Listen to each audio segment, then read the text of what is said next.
Are you serious? I initially screamed into the phone when I received a call from my mom. How on earth did it come to a discussion about marrying my sister-in-law? I thought. I had no idea why my mother would suggest marrying my sister-in-law. But as my mother continued talking, I eventually found myself listening intently. My name is Brandon, and I'm 31 years old. Suddenly, I am in a state of confusion. This is because when I answered the phone, thinking it was just a routine check-in from my mom, she suddenly said this. Brandon, how are you? Listen, this is sudden, but would you marry Emily? What? What are you talking about all of a sudden? That's not a normal sentence to say after how are you. Why would you say something like why don't you marry Emily? I was so surprised that I shouted out loud. I even thought something might be wrong with my mom. My mom, unbothered by my agitation, started talking. Well, you see, Emily seems to be having a tough time raising her child alone. Linda from the neighborhood said she went to help her daughter, who just had a baby. That's where she saw Emily. I was curious about what Linda, who has been helping me since I was a kid, had witnessed. Linda has always been a nosy lady, unable to ignore anyone in the neighborhood who's in trouble. Emily currently lives about 3 hours away from our house. Because she's busy with work and raising her child, we only get to meet during long holidays like Thanksgiving. This year too, during Thanksgiving, I had a blast playing with my 5-year-old niece Sophie. But the fact that Linda made a point to tell my mom about it made me wonder what state Emily was in. What happened to Emily? That's the thing. According to Linda, Emily was sitting on a bench at the park, letting Sophie play, and didn't even move when Sophie called her mom. She seemed really tired. I see. Emily is always smiling, but that must be exhausting. She's doing everything alone. Holding my cell phone to my ear, I was thinking about Emily. I met Emily, who is my sister-in-law, when I was still a college student. The first time we met was when I was introduced to her by my brother in my senior year, at the age of 22. I have a brother who is 5 years older than me. His name is Michael. Our relationship as brothers was neither good nor bad, I suppose. The age difference played a part, and Michael and I had different personalities. I was a typical baseball kid, involved in Little League and immersed in baseball from morning till night. On the other hand, Michael didn't hate sports, but he preferred reading books or crafting, so we didn't play together much as brothers. Michael was smart and good at studying, so when I became a middle school student, he often helped me with my studies. Brandon, do you have any study guides for the entrance exams? If not, want to use mine? Bro, I don't think I'll understand even if I look at the study guides. Can you teach me? As I prioritized club activities until the last minute during my high school entrance exams, I wasn't confident in the written tests. I figured it would be better to be taught by Michael, who was smart, rather than going to a cram school at that point. After discussing it with my parents, I begged Michael for help. Seriously, first, try solving the problems I give you. Although I solved the problems Michael gave me, the results were not good. Seeing my answers, Michael, who seemed to have switched on, became an incredibly enthusiastic tutor. We studied hard together, and I somehow managed to pass the entrance exam to my desired high school. Michael, already a college student by then, was incredibly happy for me. That's great, Brandon. You worked hard. I was embarrassed but happy at the smiling and ruffled-haired Michael, which was a very memorable image for me. From then on, I think I started talking more with Michael. Michael, always a step ahead, was my role model. He was a bit stubborn, but I like my kind brother. When I was in my sophomore year of college, Michael was 25. I think it was around that time when Michael introduced me to Emily. Brandon, I want to introduce you to someone. Yes, the voice of Michael on the phone sounded embarrassingly bashful, as if he was struggling to hold back a grin. Really? Bro, a girlfriend. That's awesome. I want to meet her. I immediately jumped at Michael's news. She's my girlfriend. Well, she is now. I mean, I want to marry her. That's what I'm thinking. Michael, at 25, had a calm and intellectual aura that honestly made him popular with women. He seemed unaware of his own appeal, though. So, I was excited to meet the woman Michael had chosen, especially since he was considering marriage. Getting married, that's huge. I can't wait to meet her. When are you introducing us? I plan to come home for New Year's. Will you be at the house, Brandon? Yeah, I'll be there. My part-time job is on break. I'm looking forward to it. Got it. I'll call you again when I have more details. After hanging up, I told my parents, and it seemed each of them had already heard. They were as excited as I was. In anticipation of New Year's, we eagerly cleaned the house and did some serious shopping. Then, finally, the day came when Michael would bring his girlfriend. We were all restless after Michael called to say they were almost here. When the doorbell rang, we even argued over who should answer it. Eventually, I decided to do it and opened the front door. Brandon, long time no see. Are Mom and Dad doing well? They're good. Oh, and you must be his girlfriend. Nice to meet you. Standing nervously behind Michael was Emily, his future wife. When I spoke to her, Emily stepped forward from behind Michael and replied politely. Nice to meet you, I'm Emily. I'm in a relationship with Michael. Sorry for intruding on your New Year's family gathering. Thank you so much for letting me come.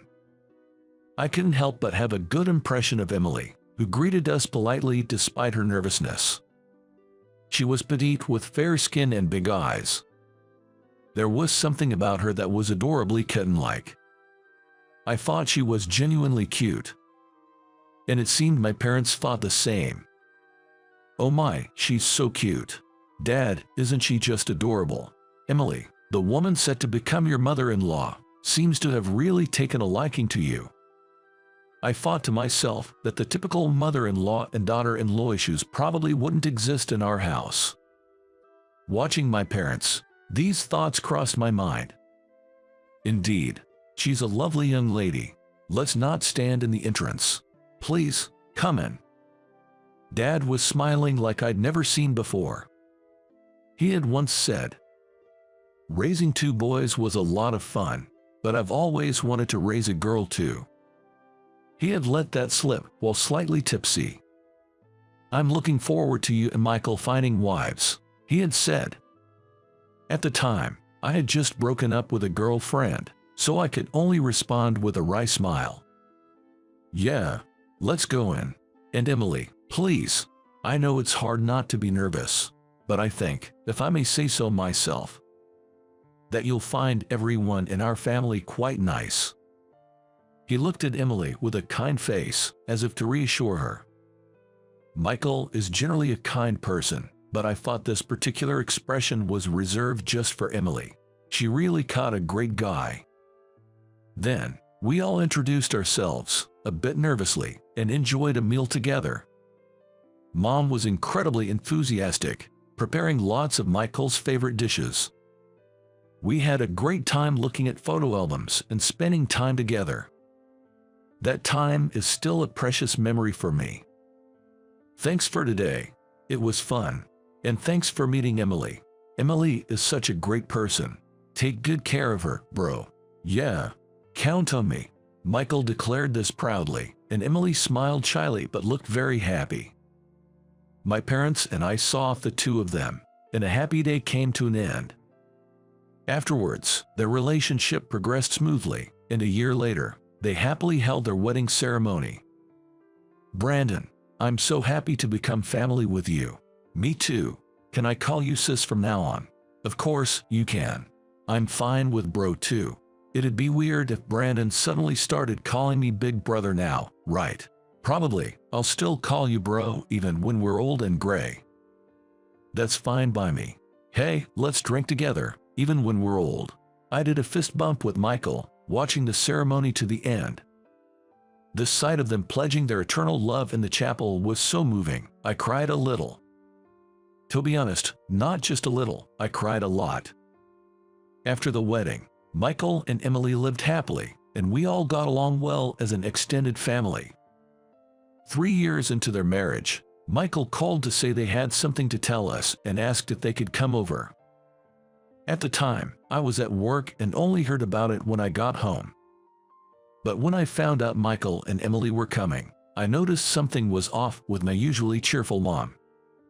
"What's wrong, Mom? You seem more gloomy than usual. Something happened." Mom is usually optimistic and laughs a lot, but she was different that time. Mom seemed a bit troubled when I asked her. "Do I? Well, I'm a bit worried." Michael sounded so lifeless on the phone. It was just different from usual. All I could do was vaguely nod at her words. I couldn't imagine a downcast Michael. He's always been so calm, but being calm is different from lacking energy. Thinking we would understand better once we met, I tried to encourage Mom. "Maybe he's just tired from work. We'll know when we see them." That seemed to settle her a bit. "That's true. No point worrying now. They're coming this Saturday, so let's make some delicious food to cheer them up." Mom started cleaning the house as usual, and I felt relieved. I was looking forward to seeing Michael again on Saturday. Then, on that day, about 20 minutes after Michael texted that they were almost home, they arrived at the front door. Our smiles froze when we saw them. Michael had lost a noticeable amount of weight. He was always slim, and we thought he'd never need to diet. "Bro, hey, long time no see." Surprised, "Huh? I lost some weight."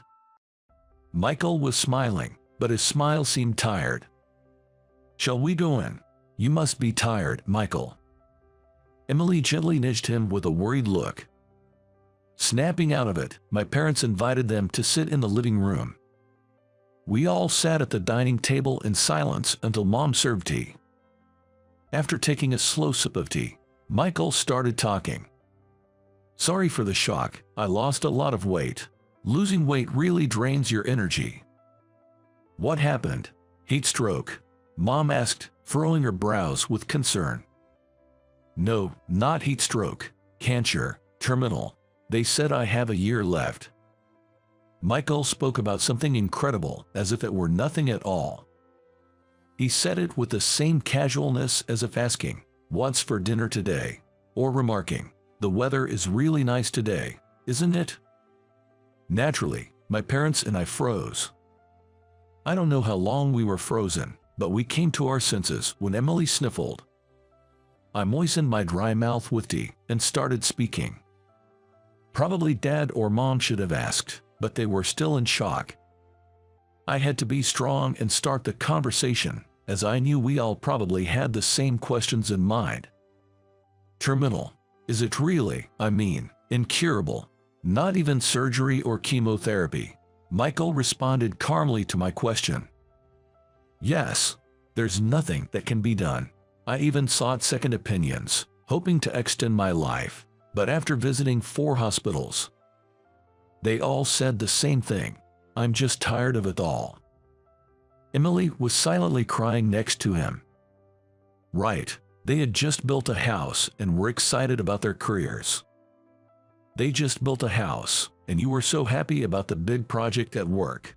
Why does it have to be you, bro? My voice trembled as I spoke. I had to exert effort to hide my shaking. I clenched my teeth, desperately holding back tears. It's harder for Michael. They had just gotten married, acquired their own home, and everything was going well at work. It was a life full of happiness. Yet suddenly, Michael's future was given a finite deadline. That was the hardest part. "Is there anything we can do? Anything we can help with?" Mom said this through her tears. But even while crying, she looked steadily into Michael's eyes. "There's a lot, but the most immediate request is about Emily." Michael looked at Emily with his usual gentle smile. Emily tried to smile back at him, but tears kept streaming down her face. Emily's pregnant. Hearing that, I couldn't hold back my tears anymore. A strange sound came from deep in my throat, a stark realization that I was crying. Tears wouldn't stop flowing. Mom also started crying loudly. I buried my face in my sleeve like a child. "Will you make it? Will you get to see your child, even just for a moment?" Dad asked for all of us. "Yeah, I plan to see the child. I want to, at all costs. I hope to be there for at least the first 3 months after the birth." As we wiped our tears, I saw Michael smiling. Emily was smiling next to him too. I couldn't stop wondering how much they had talked and cried about this before telling us. The thought made me cry again. It's going to be tough after the baby is born, right? I plan to go to fatherhood classes and share the parenting, since Emily has no parents. Could we ask for help after the birth? Don't worry, leave it to us. We'll be there for you. Emily, will you rely on me? Yes, of course. Thank you so much, Mom. I appreciate it. Sorry, Dad, Mom. I haven't been a good son. And the order of things is all wrong, isn't it? Sorry, Brandon. I guess I won't be able to drink with you when we're old. Michael apologized, referencing our conversation from the wedding, and I managed to smile through my tears. I'll drink on your behalf, bro. Do that for me. But don't overdo it, okay? He reached across the table and ruffled my hair. His hand was Michael's, but the wrist peeking out of the sleeve was thin. This conversation wasn't a lie or a dream. It was real. Michael really had a limited time left. The reality was so sad and frustrating that I cried again. I wanted to rebel, saying I wasn't a child to be comforted. But maybe this could be the last time he'd comfort me. Maybe there's still time, but maybe. Can I enjoy being comforted for a bit longer, bro? I'll ruffle your hair as much as you want until it's time. Michael said happily, continuing to ruffle my hair. My parents and I were visibly affected, and I could hear my parents sniffing louder, but I didn't mind. I think Michael probably didn't either. After being consoled by Michael for as long as I needed, he and Emily left. Now, our entire family was worried about them driving home. I might have lost a bit of strength and get tired more easily, but I want to live as normally as possible for now. Don't worry, I'll make sure he's careful. We repeatedly asked her to take good care of Michael and saw them off. As soon as they left, Mom collapsed in tears. Why? Why does it have to be him? Why does he have to go through this? She cried like I had never seen before, wailing loudly. It's true. Why? I'd take his place if I could, especially now that they're expecting a child. Even Dad, who had seemed calm, knelt beside Mom and cried. It's true.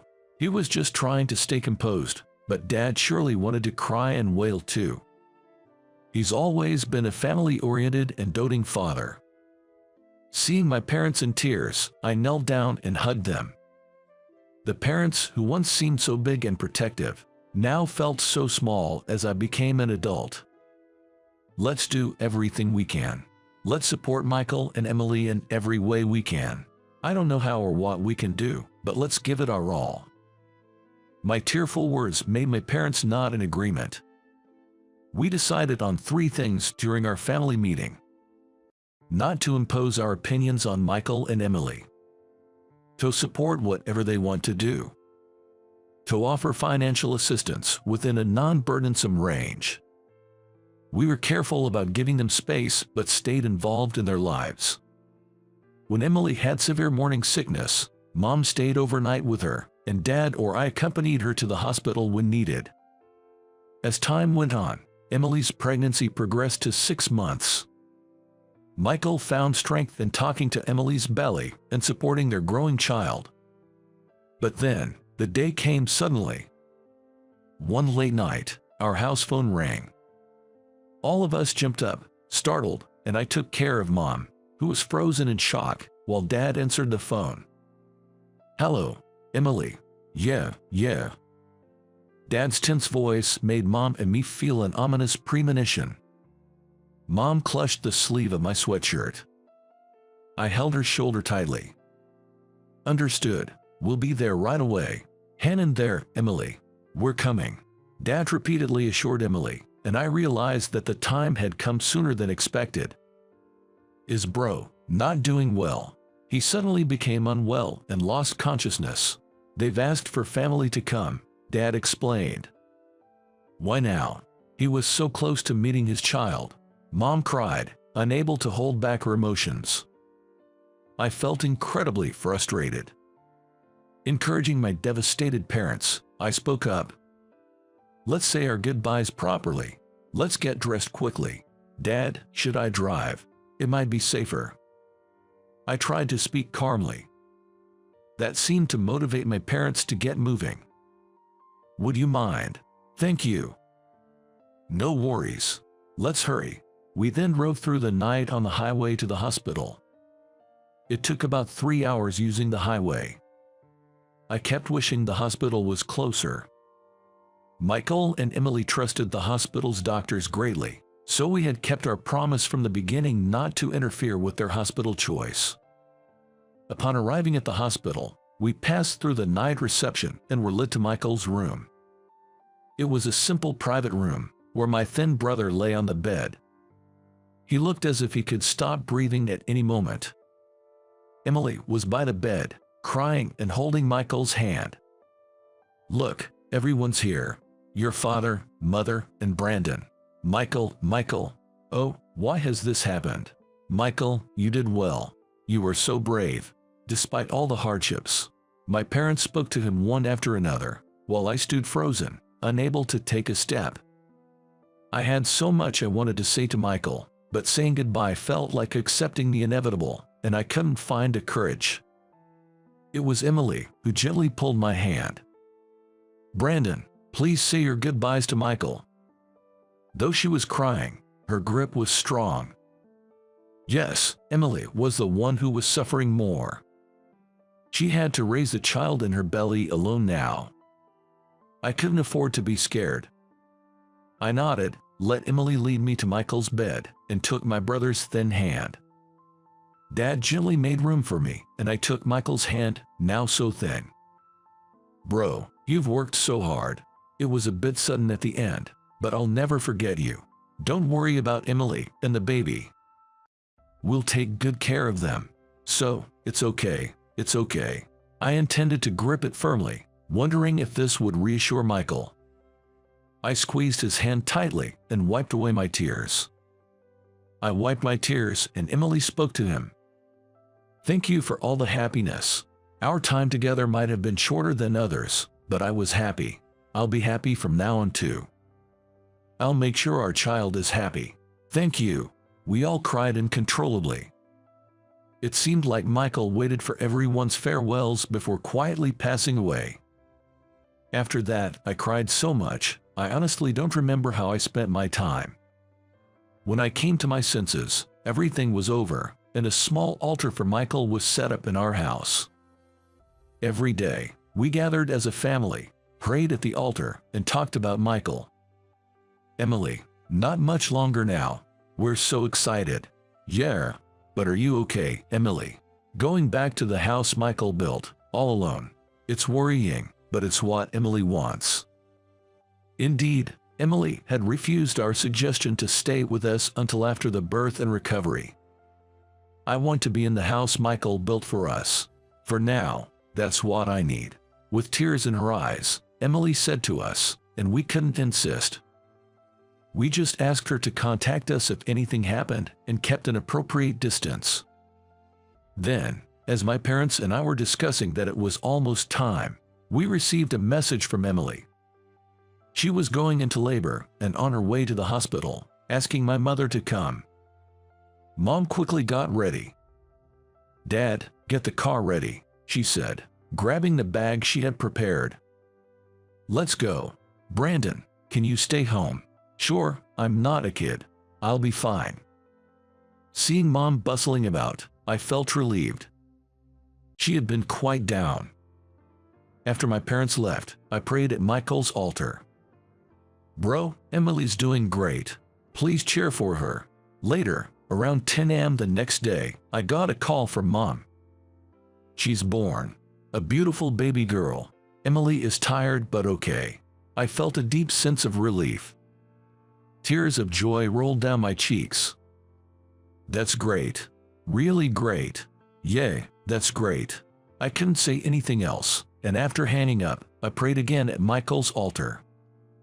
Bro, you and Emily did great. That's wonderful. Somehow, even Michael's photo seemed pleased. I met my niece Sophie about 2 weeks after her discharge from the hospital. Mom had told me that a woman's body post-childbirth is like having been in a car accident, which really scared me. Thank you, Brandon. Emily said this apologetically, propping herself up in bed with the baby in her arms. I'm single and clueless, but I heard that a woman's body after childbirth really needs to be cared for, so please, really lean on Mom and take it easy. Thank you. Your mom has been taking care of everything. That's natural. You're our beloved daughter now, and you gave us a grandchild. Thank you, Brandon. This is Sophie. Michael had named her. Emily offered for me to hold her, but I refused with all my might. Too scary. I couldn't bear the thought of something happening to this delicate being because of me. What would I say to my brother then? No, no, no, no, that's too much for me. What if something happens? My panic made the women laugh, but Dad understood my fear. I get it, Brandon. I was the same when Michael was born.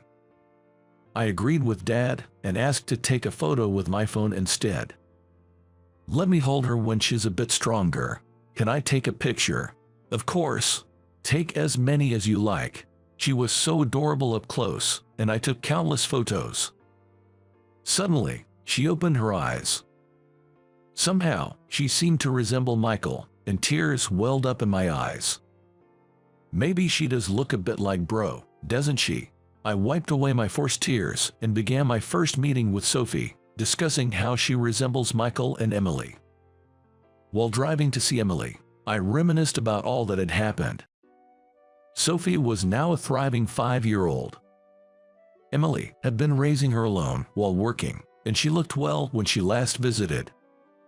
If something was wrong, I figured it would be better to show up and announce rather than calling ahead, so this time, I decided not to inform Emily beforehand about my visit to her house.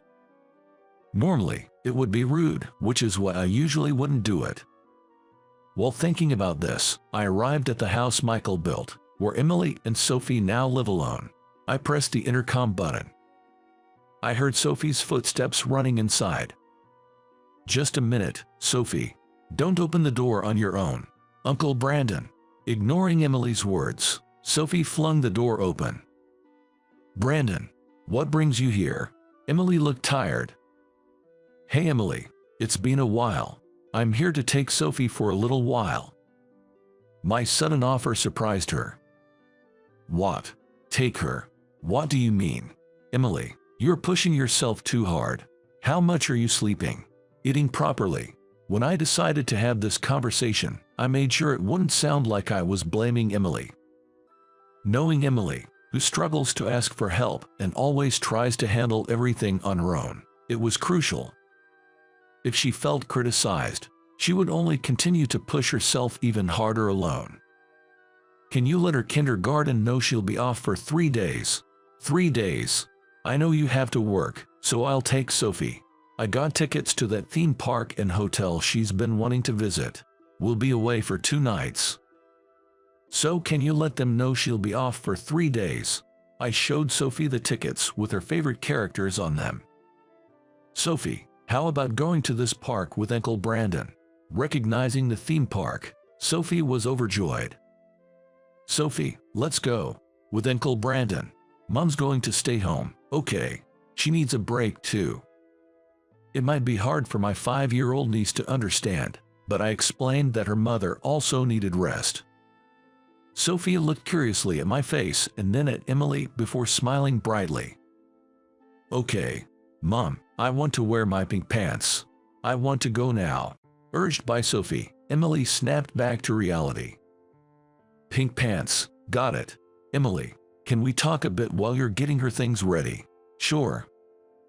We three prepared Sophie's things together. Sophie went to choose a stuffed animal to bring along, leaving me a moment to talk to Emily. I told her about how Linda saw her looking exhausted, how we worried she was secretly very tired despite always smiling around us, and how Mom suggested I should marry her. Emily was shocked. What? Your mom said that? Her reaction was just as I expected. I had been equally baffled at first. I was surprised too. We both laughed. Sure, I was keeping it together for Sophie. I always think I have to be strong and keep going. Tears started to flow from Emily's eyes. I imagined that since Michael passed away, Emily might never have confided her struggles to anyone. I handed her my handkerchief. At that moment, I felt a strong desire to support Emily. Perhaps making Mom's suggestion a reality wasn't such a bad idea. Of course, Emily and Sophie's feelings mattered. I actually think it's a good idea. We know each other's personalities, right? There might be parts we haven't shown each other. But it's better than starting from zero. Emily looked up in surprise at my words. Her eyes still had tears in them, but above all, her face was flushed red, which was endearing. Are you teasing me? This is a big deal for me and Sophie. I'm not teasing. I understand it's important. You're tired now and probably can't think straight. Rest first. Oh, and this is from Mom. Saying that, I handed her an envelope filled with cash. I was asked to give this to you, with a message to use it for your own rest. Thank you, your mom. Emily cried a bit more, but looked somewhat relieved. You look relieved. I'm glad you could cry. Think about what I said, okay? I never thought of you that way, Brandon, since you've always been just my brother-in-law. But now I remember something Michael said. What did bro say? He said you were kind and compassionate, and if anything happened, I should rely on you, that I could trust you with me and the baby. I laughed because it sounded so bossy. It seemed like a random comment at the time, but now it suddenly makes sense. I laughed, hearing Michael's premonition. Indeed, it was somewhat presumptuous, but Michael would never entrust what he cherished to someone he didn't trust. At the very least, he trusted me enough to believe I could take care of his wife and child. I laughed to hide the sting in my nose. Bro, you were amazing. So insightful. When Emily laughed, Sophie came back, carrying an impossible amount of stuffed animals in her arms and looking extremely pleased with herself. Sophie's adorable expression made both Emily and me laugh. After convincing Sophie to bring just one toy, she and I set off for 2 nights of fun. Sophie was well behaved, managing bathroom trips and changing clothes on her own. Having bathed with her at my parents' house, I knew there'd be no issues there. What struck me was her limitless energy. How could a child have so much stamina? By the second night, I fully realized the challenges of parenting. At the same time, I deeply respected Emily for doing it all alone. All right, let's head back to Mom's place. Yay! After thoroughly enjoying ourselves for 2 nights and 3 days, we returned home to where Emily was waiting. Since I had told her we'd be arriving soon, Emily was waiting for us in front of the house. Mommy, Sophie waved excitedly from the car window. After parking and opening the door to get her out, she ran straight into Emily's arms. Chattering away, she told her mom all about our adventures. Emily, smiling and listening, seemed a bit more energized. Once inside, Sophie plopped down on my lap, making a chair out of my arms. Ah, so cute. I found myself smiling naturally. As I recounted our activities over the past couple of days, Sophie started to get sleepy and a bit fussy. When Emily suggested it was bedtime, Sophie refused to be held by her.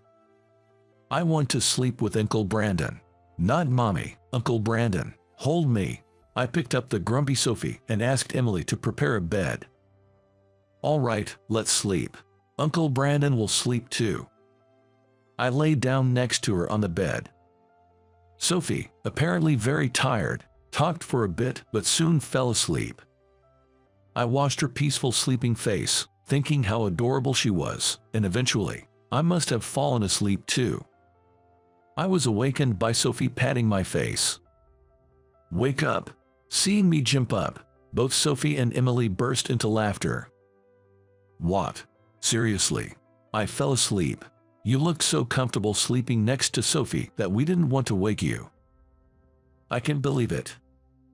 Even though I thought I was fine, keeping up with a 5-year-old's boundless energy for 2 days straight was apparently quite exhausting.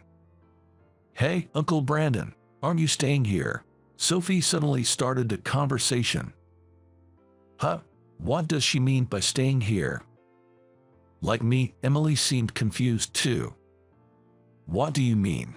I want Uncle Brandon to always be at our house. I want to go out and play again, eat meals together, and nap. I wish Uncle Brandon could be my daddy. Sophie, your daddy is. I stayed silent, watching carefully. Emily seemed unsure of how to respond.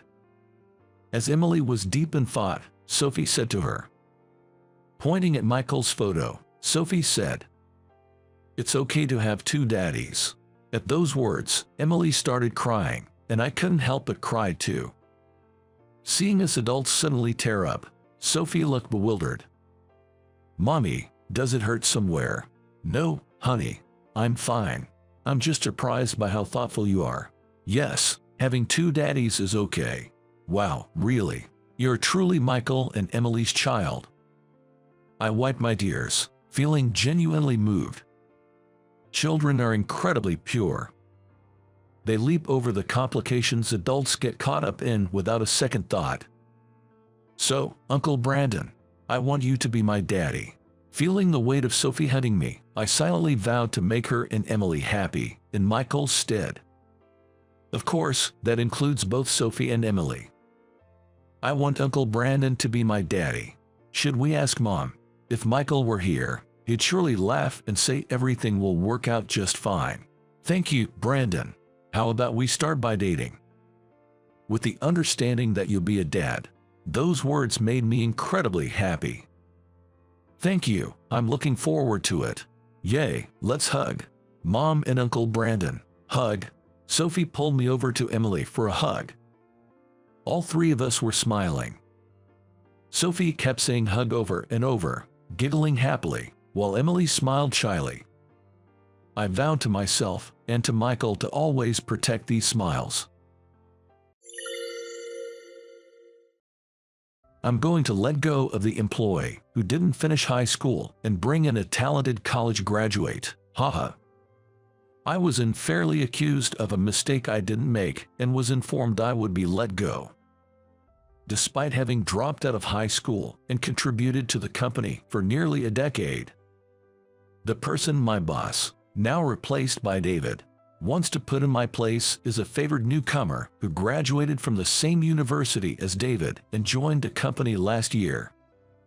David was quite disliked by the employees from the start due to his arrogant attitude, as he was hired as a manager through nepotism, being the brother-in-law of President Thompson.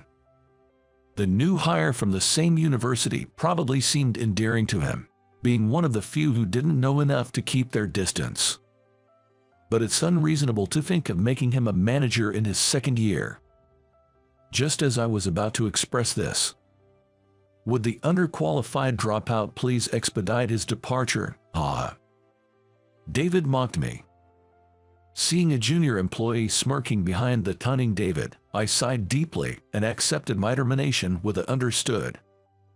I was grateful to President Thompson and didn't hate my job, but what happens next is no longer my concern. Let David and his favorite deal with the consequences. My name is Nathan. I resided with my parents and a younger brother, 3 years my junior, until our parents divorced when I was in the 3rd grade. I remember how my brother, who was very close to me, cried when it was decided that I would live with our mother and he with our father. My mother didn't want to split us up, saying we were close. But my father strongly objected. Even if my father took both of us, it would be difficult for my mother, who had been a stay-at-home mother, to pay child support for both. And if my mother took both of us and received child support from my father, it would still be a tight life for the three of us. It was clear that as we grew older, the cost of food would increase. I didn't want to be separated from my brother either, but I was left speechless when my father asked if I was okay with my brother living hungry. My father argued that it was best for each parent to take one child without child support, claiming it was a mercy for him to take my brother, who had 3 more years of care. Despite my mother's resistance to separate us, she couldn't convince my father. So, at the end of my 3rd grade year, I ended up living with just my mother. My mother, who had been a stay-at-home mother, was worried about finding a job, but she got hired by a home service company within 2 weeks. While she laughed that her housewife experience came in handy, I occasionally caught her in a state of melancholy. She probably worried about my brother. Despite my requests to see my brother, my father always found excuses not to let us meet. Too busy with the new school. Tired from daily lessons. No time due to after-school club activities. The reasons varied, but my mother and I never got to see my brother. By the time I entered middle school, my mother seemed less depressed about not seeing my brother. She's perhaps having adjusted to our life together or resigning to the fact that my father wouldn't allow it. We managed a stable life. My mother's job was stable and my grades were good. Thanks to her advice to focus on my studies to broaden my future job options. Life is mostly spent working, not studying. The choice of job can significantly affect one's life quality. Hence, it's wise to work hard in school to increase job options. That was my mother's belief.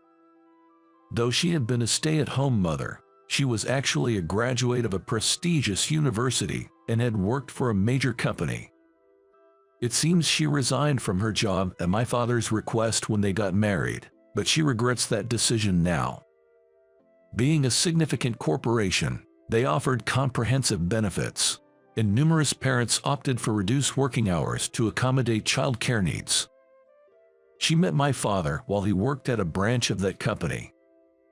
Looking back, he probably wanted me to stay home because he didn't like me working at a bigger company than his. I agreed with her words. The father I was acquainted with consistently exhibited a sense of superiority. He looked down on my mother with just a stay-at-home mother whenever he was displeased. If my mom hadn't retired, there's no way anyone at the headquarters where she worked could have spoken to her like that. Hearing that story really drove home the importance of choosing the right workplace. If my father worked at the parent company and my mother at a branch, I'm sure he would have looked down on her, even though she was working too. Given how my father is, he probably behaves terribly towards anyone he considers beneath him, even outside of work. I decided I didn't want to be demeaned by people like my father in my career. Thinking about my future, I enrolled in a technical high school strong in aita. The high school I attended ranked around 30th nationwide, indicating it had a fair share of bright students. Perhaps because of that, there wasn't a small number of female students, and I even got a girlfriend for the first time in high school. I thought I was having a smooth-sailing high school life, but then, just after I advanced to my sophomore year, my mother suffered a heart attack. That day was so cold that it snowed, even though it was April. I contacted my father for the first time in years. I wanted to ask for financial support. I didn't expect my father, who hadn't even sent me a word for birthdays or congratulated me on my entrance or graduation, to help. But he's still my father, after all. We agreed on no child support, didn't we? You'll have to manage on your own. Though it was a faint hope, my father flatly refused me. I quickly started a part-time job. It was at a diner run by an elderly couple nearby.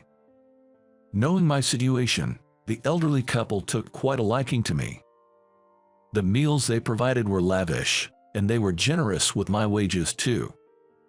Thanks to them, I was able to continue living as before, but one day they said, "We've decided to close the diner, sorry." They decided to close due to physical limitations. I later heard from a regular customer that the business was barely making it. Despite that, they provided lavish meals for me, an outsider, and were generous with my pay, which made me feel guilty. The next part-time job I decided on was at a convenience store, but due to a staff shortage, I ended up working long hours. From 4 p.m. to 10 p.m. after school, and from early morning at 5 a.m. to 7 a.m. right before going to school.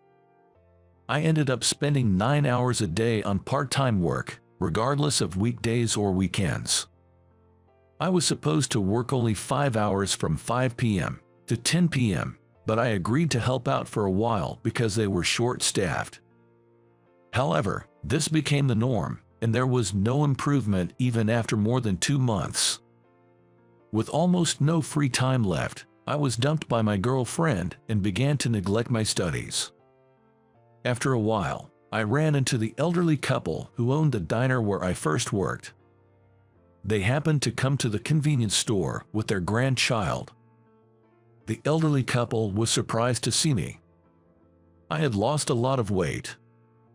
The elderly couple, concerned for me, invited me to come to the diner on my days off. Even though the diner had closed, it was also their home, so the couple continued to live there. When I visited them as promised, after school on a weekday off from my part-time job, the couple prepared a lavish meal just like they used to when I worked for them.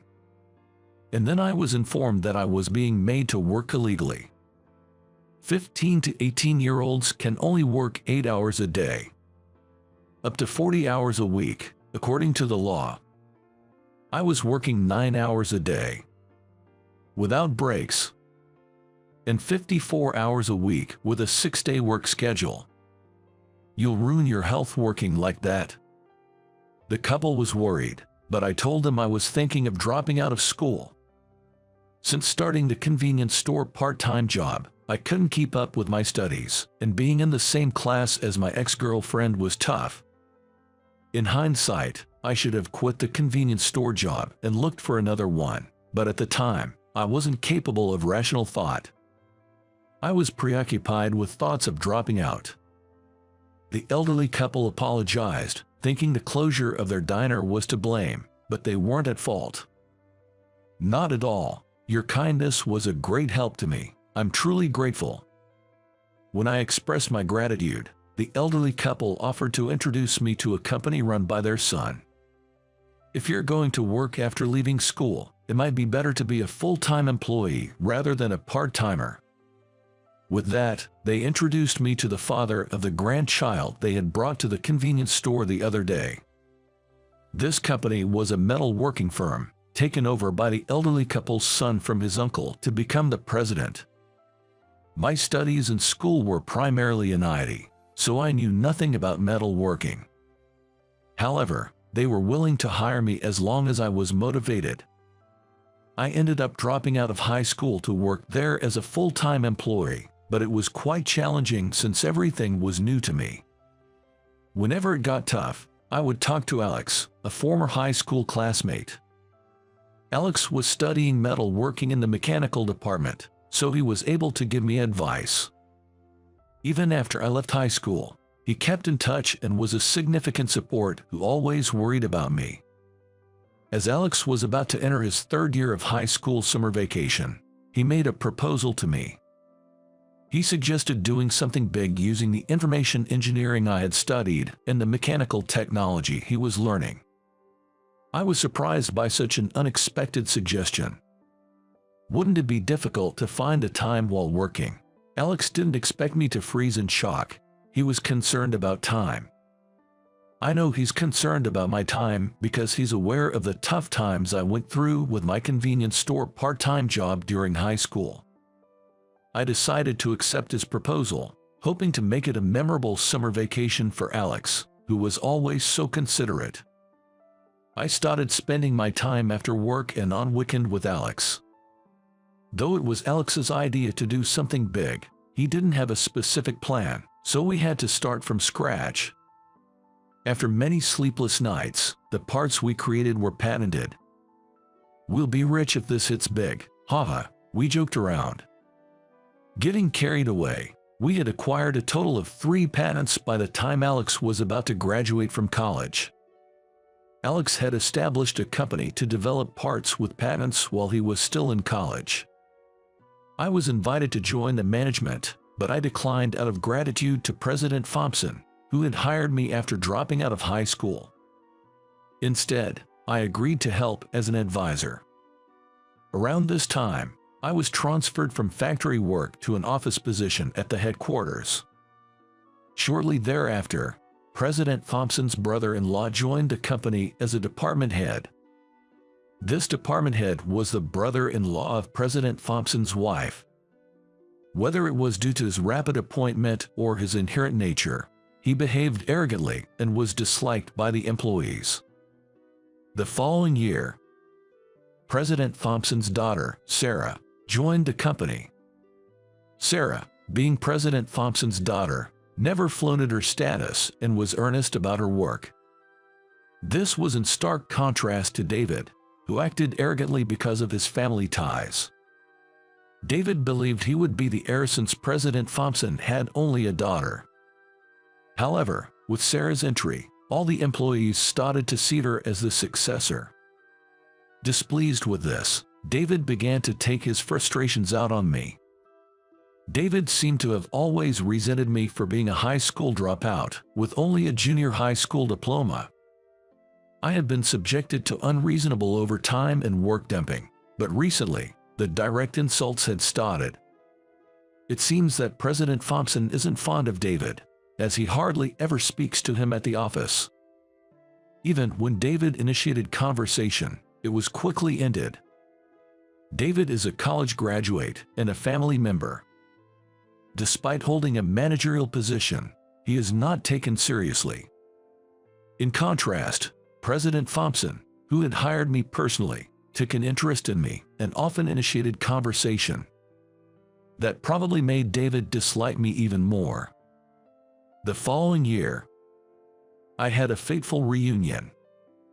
To my surprise, my brother Michael, who had been taken away by our father and with whom I had lost contact, joined the company.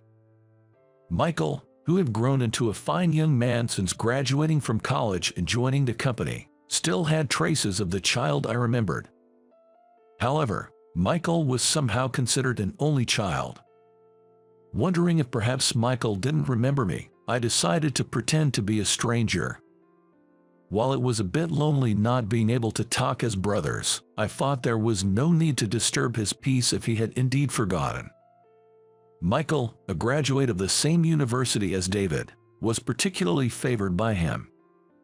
He was often invited out for drinks and seemed to be trusted with significant projects. However, Michael didn't seem to be very capable at his job, often making mistakes. Some of the work David dumped on me included tasks assigned to Michael, which I inadvertently discovered. I silently corrected and submitted the work, but that was a mistake. Michael, unaware of his mistakes, continued submitting documents without realizing. David, looking down on me, started to think it was okay to blame his mistakes on me. While it was still manageable when the errors were caught internally, Michael eventually made a mistake in a major project that inconvenienced our clients. Thinking he could pin the blame on me, whom David looked down upon, Michael claimed the work was mine. I wasn't even informed about the tasks Michael was handling. Blaming me for the mistake was absurd. Yet, David, fearing he would be held responsible, mockingly said, "I'll fire the bottom-dwelling junior high grad and replace him with a superior college grad. Haha." I had been promoted to manager in an unusual move.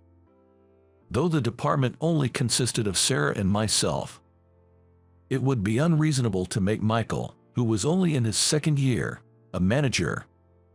When I was about to say so, "Could the incapable junior high grad please quit already? Haha." David mocked me. I realized the endearing Michael I once knew was gone. Seeing Michael smirking behind David, who was making snide remarks, I sighed deeply and accepted my dismissal with a "understood." Sarah tried to intervene, but David wouldn't listen. "Are you going to use your father's power against me?" Sarah disliked being viewed through the lens of being President Thompson's daughter. She always cared about not dishonoring her respected father. Probably thinking Sarah would stay silent if accused of using her father's power, David continued. But Sarah didn't stay silent. She explained that firing me now would cause more trouble for the company, making it a matter beyond using power. Still, David ignored her words and ordered me to leave immediately. I was grateful to President Thompson and didn't dislike my job, but what happened next was no longer my concern. Let David and his accomplice bear the responsibility. A month later, I was employed at Alex's company. After being dismissed, I immediately contacted Alex and started working for him. It was a small company with only 10 employees, but its annual sales exceeded $5 million. Most of that was from patent profits. In addition to the patents Alex and I obtained, the company had acquired dozens more. Alex's company developed parts and sold the patent technology. During a meeting to plan the next part development, I received a call from Michael. Of course, I didn't answer during the meeting, but the calls kept coming. "Who's calling? Isn't it an emergency?"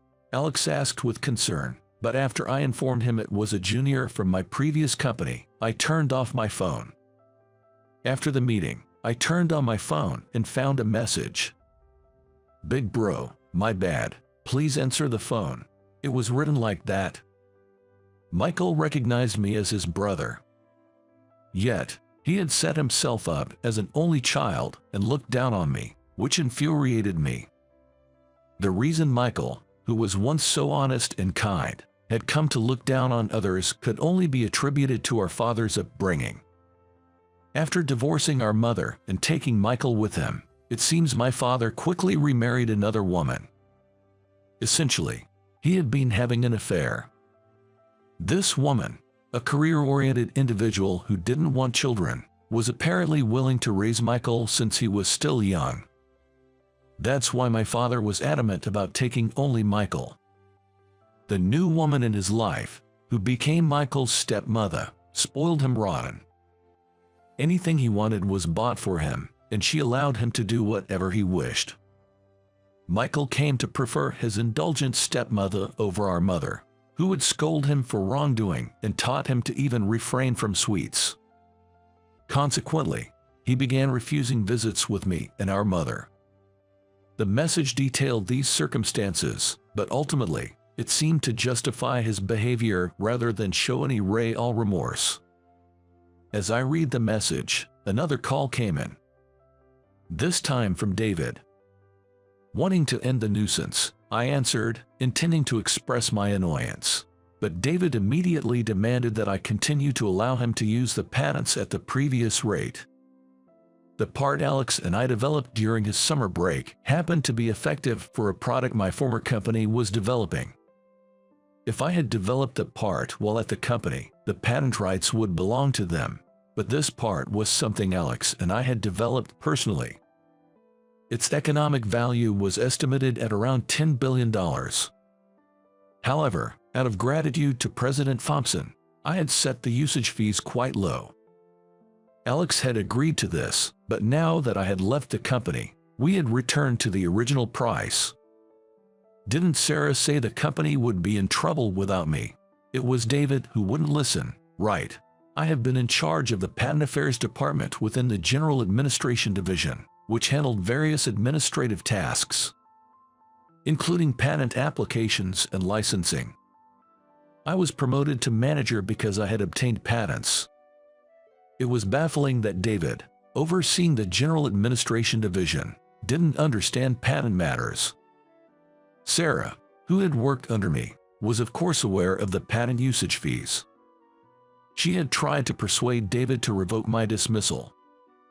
Unaware of such details, David had no right to complain about the fee increase.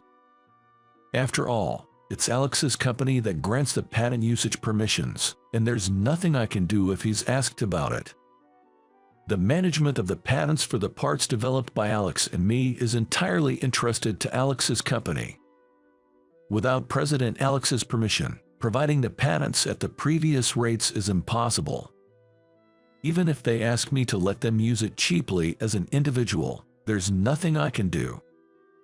David, learning this for the first time, demanded that the person in charge visit him. Demanding that a representative from the company granting the permission come to the company requesting to use it is beyond impolite.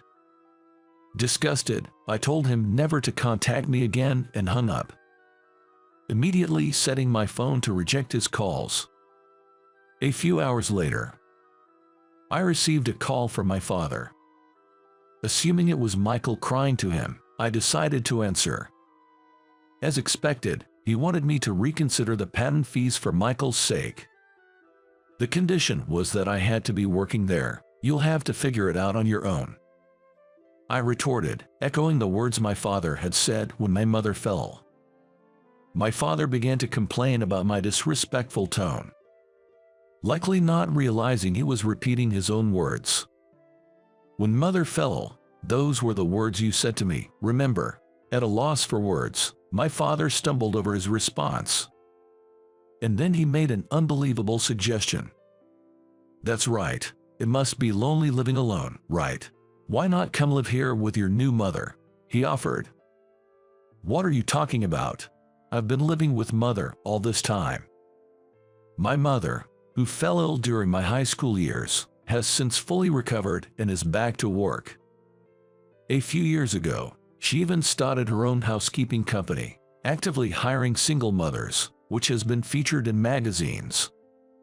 It seems both my father and Michael thought our mother had passed away. You thought I was all alone, yet you offered me no help when I was in high school. When I said that, my father hung up without a word. I thought he should have at least offered an apology before hanging up, but since I had no intention of forgiving him, it saved me the wasted time. Besides, the misunderstanding by my father and Michael might have been partly my fault. Dropping out of high school required a parent's permission, and I had asked my father to sign for it. Without asking any questions, he signed immediately and sent it back. I did this because I didn't want to worry my mother, who was battling her illness at the time, but my father might have thought he had to sign because my mother had passed away. His immediate signing without inquiry probably meant he didn't care much about my presence. This allowed me to stabilize my life, but it left me feeling unsettled. When I mentioned this to my mother, "It's your fault for not consulting me," she said. Until Michael joined a company as my junior, my mother didn't know I had dropped out of high school. Even after dropping out, I continued to pretend to go to high school. She believed I was being supported financially by my father and felt guilty towards him. However, when Michael joined a company and started mocking me for being a junior high school graduate along with David, I became irritated, forgot my lie, and complained to my mother, which led to her discovering the truth. After scolding me for acting recklessly and making decisions on my own, my mother apologized to me repeatedly. But it's not like she wanted to become sick. My father, who knew I was struggling but chose not to help, was the most to blame. As we talked, my mother also became irritated, and we ended up complaining about my father together. In a way, dropping out of high school was beneficial since it led to obtaining patents, so it wasn't all bad. Although I'd be lying if I said I didn't miss my high school days, I don't regret my decision. Later on, after hearing the story from Sarah, President Thompson fired David and gave Michael a 6-month pay cut. It seems President Thompson never had a high opinion of David to begin with. He regretted hiring David, who had been pushed onto him by his wife's sister, with the condition that he could be fired if he caused any trouble. Michael, still young, was given a chance for re-education in hopes he might change his ways with just a pay cut. I knew about this because Sarah told me. After I left the company, Sarah kept inviting me out to eat. Thinking she was trying to appease me over the patent rights, I continuously refused. Eventually, feeling guilty for refusing so many times, I clearly told her, "I don't have the right to decide the price of the patents, so I can only keep refusing your invitations." Sarah was surprised, not realizing I had thought that way about her invitations. She had no such intentions and simply didn't want to become distant from me. She truly just wanted to have a meal with me. Since the patent issue wasn't involved, going out to eat wasn't a problem. Sarah and I started going out for meals frequently, and she eventually confessed her feelings to me. Surprised, as I hadn't expected her feelings to be romantic, I accepted her confession, having harbored some feelings for her myself. Now, I'm more smitten with Sarah than she is with me. Although President Thompson asked me to return, I declined, saying I enjoyed my current job. I didn't dislike metalworking, but I found the work in part development more enjoyable. President Thompson accepted this, saying it was fortunate I found a job I enjoyed. We've since established a good relationship, even forming joint research and development project teams between our companies. As for my mother, she filed for damages against my father and his new wife. My father claimed it was too late due to the statute of limitations, but my mother had only recently learned of the affair. She had suspected his infidelity due to his cold behavior during their marriage but had no proof. However, it was only last month that Michael's message turned my suspicions into certainty. My mother is determined to thoroughly punish my father for not offering a helping hand when I was struggling. The court ruled in her favor, and my father and his new wife were ordered to pay her damages. They blamed Michael for leaking the information and kicked him out of the house. After being demoted and kicked out, Michael seems to be living a difficult life. It's unclear if that was the reason, but I heard that he was fired for getting involved with a married woman who was giving him money. If I, a high school student at the time, could support my mother and myself, then Michael, a college graduate and adult, should be able to manage with some effort. Perhaps a bit of hardship would serve as good medicine for Michael, who had come to look down on others. Furthermore, it seems the lawsuit for damages has led to divorce issues between my father and his new wife. The new wife blamed my father for bringing Michael into the family, and my father blamed the new wife for insisting on it, leading to an unresolved situation. Additionally, my father was seemingly forced to resign from his company. Not because the affair was discovered. Because my father's company was also using the patent technology Alex and I developed, and Alex decided not to renew the usage rights. Knowing how hard I struggled during high school, Alex was even angrier with my father than I was. Alex's anger might also stem from being raised by his grandparents. Alex lived with his single mother until middle school but was sent to live with his grandparents when he entered high school, because his mother's new husband refused to take him in. Since then, his mother left everything to the grandparents and lost contact, not even providing child support. Fortunately, Alex's grandparents were reasonably well off, allowing him to graduate from college, but he felt guilty for the trouble he caused them. Hoping to repay them by making money through development, Alex proposed we undertake a significant project. When I heard this, I understood why he had been so eager to do something big, yet had no specific plan in mind. Alex despises those who fail to fulfill their parental responsibilities. He gets irritated even hearing news stories about children being victimized, So it's no wonder he's even more upset about someone close to him. We developed it with the hope that it would be used for the good of others, and I don't want it used by someone who won't even help his own son," Alex declared, refusing to renew the contract as long as my father was involved with the company. This led to my father being pushed to resign. Initially, my father refused to resign over a past affair, but the cold treatment from those around him became unbearable, and he left. People had perceived my father as a loving husband and doting father. But once they learned the reason for the non-renewal of the patent rights, they felt deceived by him. It seems my father had been introducing his new wife while still married to my mother. Everyone was surprised to suddenly learn he had a son entering elementary school, but assumed the boy had simply never come up in conversation. Discovering that the woman he introduced as his wife was actually his affair partner, and despite seeming to adore his son, he hadn't helped me, his eldest, must have felt like a betrayal. My father lashed out, saying, "You're the ones who assumed everything was ideal." While I can understand my father's feelings to some extent, adultery is generally unacceptable, and providing for one's children is a basic responsibility. Facing cold stares was a consequence of his own actions. After resigning, my father once stormed into Alex's company. He's complaining that it was unfair to terminate the contract over personal issues. Indeed, personal feelings were involved. But legally, there was no issue since the rights were still acknowledged, just not renewed. Alex refuted my father's arguments, and he left dejectedly. Later, President Miller of the company my father worked for came to plead for the continuation of the patent rights contract. "We'll accept the renewal if you're willing to pay a higher price." The original contract was made when the technology was new and its demand uncertain, so the usage fee was quite low.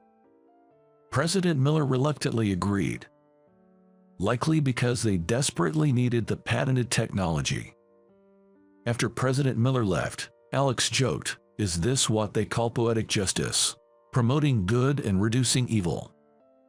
Alex, striving to repay his grandparents, became the president of a successful company with an annual revenue of over $5 million and continues to live happily with them. My mother, who fought her illness while living honorably, started her own company and achieved success. Though we faced hardships, enduring adversities has led us to fulfilling lives doing what we love. Yet, my father, who selfishly abandoned my mother and me, ended up unemployed and burdened with alimony payments. His new wife, also facing alimony payments, is entangled in a messy divorce with her now jobless husband. Michael, perhaps influenced by being taken by my father, suffered due to his arrogance and condescending attitude towards others. Both David and Michael lost their jobs. In the end, those who demean others seem unable to find happiness. Perhaps this really is a case of poetic justice, as Alex said.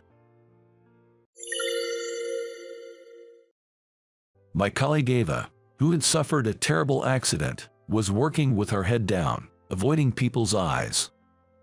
Suddenly, an inappropriately loud laugh disrupted the somber atmosphere of the office. "Look at that battered face, you're like a monster. Monsters shouldn't come to the office, haha." The unreserved loud voice of our boss, Kevin, struck her heart like a sharp arrow. Ava, who had been holding on until the last moment, finally couldn't hold back and started to shake her shoulders slightly. The moment I saw a tear drop from her face, which she covered with her hands, my head heated up in anger. I'm fed up with losing the smiles of those I care about. With that thought, I began to plan a meeting with a certain person. My name is Tyler. I'm a 35-year-old ordinary office worker. My family runs a hospital, and I was given everything I needed since I was young. My parents allowed me to freely pursue any hobbies or interests I had, and provided a good environment for my education. However, I had no outstanding talents and realized by the time I entered elementary school that I had no particular skills. In contrast to me, my younger brother, 2 years my junior, Kyle, quickly achieved notable results. Kyle, with intelligence much like our father's, continued to deliver results one after the other, quickly becoming the focus of our father's expectations. But I didn't resent that. Instead, I was thankful that I could live freely without any constraints. However, this relationship crumbled fragilely during middle school. While I aimlessly attended a local middle school, Kyle was accepted into a prestigious middle school in New York. Seeing Kyle aiming for medical school to follow in our father's footsteps, I started to feel a sense of alienation. My father also seemed to pay attention only to Kyle, as if I didn't exist. Having lost all confidence, I became unable to attend school and started to shut myself in my room. The one who continued to love me unchanged was my mother. You have your own strengths. Don't worry, there are so many fun things in the world. You don't have to rush. My mother was an optimist and always reassured me that it's okay. Hearing her words somehow eased my anxiety, and I felt that I had value as I was. Thanks to her, I managed to graduate from middle school and went on to a local high school. I had been playing games as a hobby, and on a whim, I decided to create my own game, which was unexpectedly well received when I presented it at the school festival. Seeing me interact with classmates through my game, my mother was very pleased. I'm glad you found something you're passionate about. I still clearly remember her smiling face when she said that. It was soon after that when my mother was diagnosed with a serious illness. The once cheerful mother grew thinner and lost her energy day by day. The treatment started, but it was only enough to slow the progression of the illness, not cure it. The medication made her lose a lot of weight, and she lost her hair. Eventually, she couldn't live at home anymore and spent her days lying in her hospital bed. Just before she passed away, she muttered with a sad face, "Why me? I still want to live." The sight of my grieving mother was so painful that I wanted to look away, and it's deeply etched in my memory. Afterward, I became a working adult and joined a newly established game company. Determined not to disappoint my mother in heaven, I dedicated myself to work every day. "Good morning. You're looking down again. Cheer up." The one who greeted me energetically was my colleague Ava. She was cheerful and friendly to everyone, brightening the atmosphere at work. Not only was her mood uplifting, but she was also highly skilled, having contributed to several hit projects as a programmer. Talented, action-oriented, and beautiful, Ava was indeed a perfect woman. She never got carried away by her abilities and always approached her work with seriousness, which I deeply respected. Ava, with her eyes sparkling, approached me just as I arrived at work. "Hey, I heard we're getting a new department head. I wonder what kind of person they'll be." "Ah, that's right, starting today." The new department head, an elite graduate from a prestigious university, was specially recruited from another company by our upper management. We were initially hopeful about the new department head's arrival, but within a month, we were fed up. The department head, named Kevin, was in his prime working years in his 40s. However, he seemed quite confident in himself and never tried to hide his attitude that he was superior in any situation. "I'm the reason this company's performance improved. Stop complaining and just follow the orders." With an annoyingly loud voice and a pompous attitude, he ordered his subordinates around. Because of Kevin's habit of asserting his superiority at every opportunity, the previously relaxed atmosphere of our workplace gradually became tense and uncomfortable. Kevin, without considering the situation on the ground, kept bringing in more work. As a result, the employees were forced to work tirelessly, ending up with daily overtime. Despite this, since the numbers showed an increase in the department's sales, the upper management praised Kevin. This led to a vicious cycle where Kevin's attitude became even more arrogant, and his unreasonable demands on his subordinates continued unabated.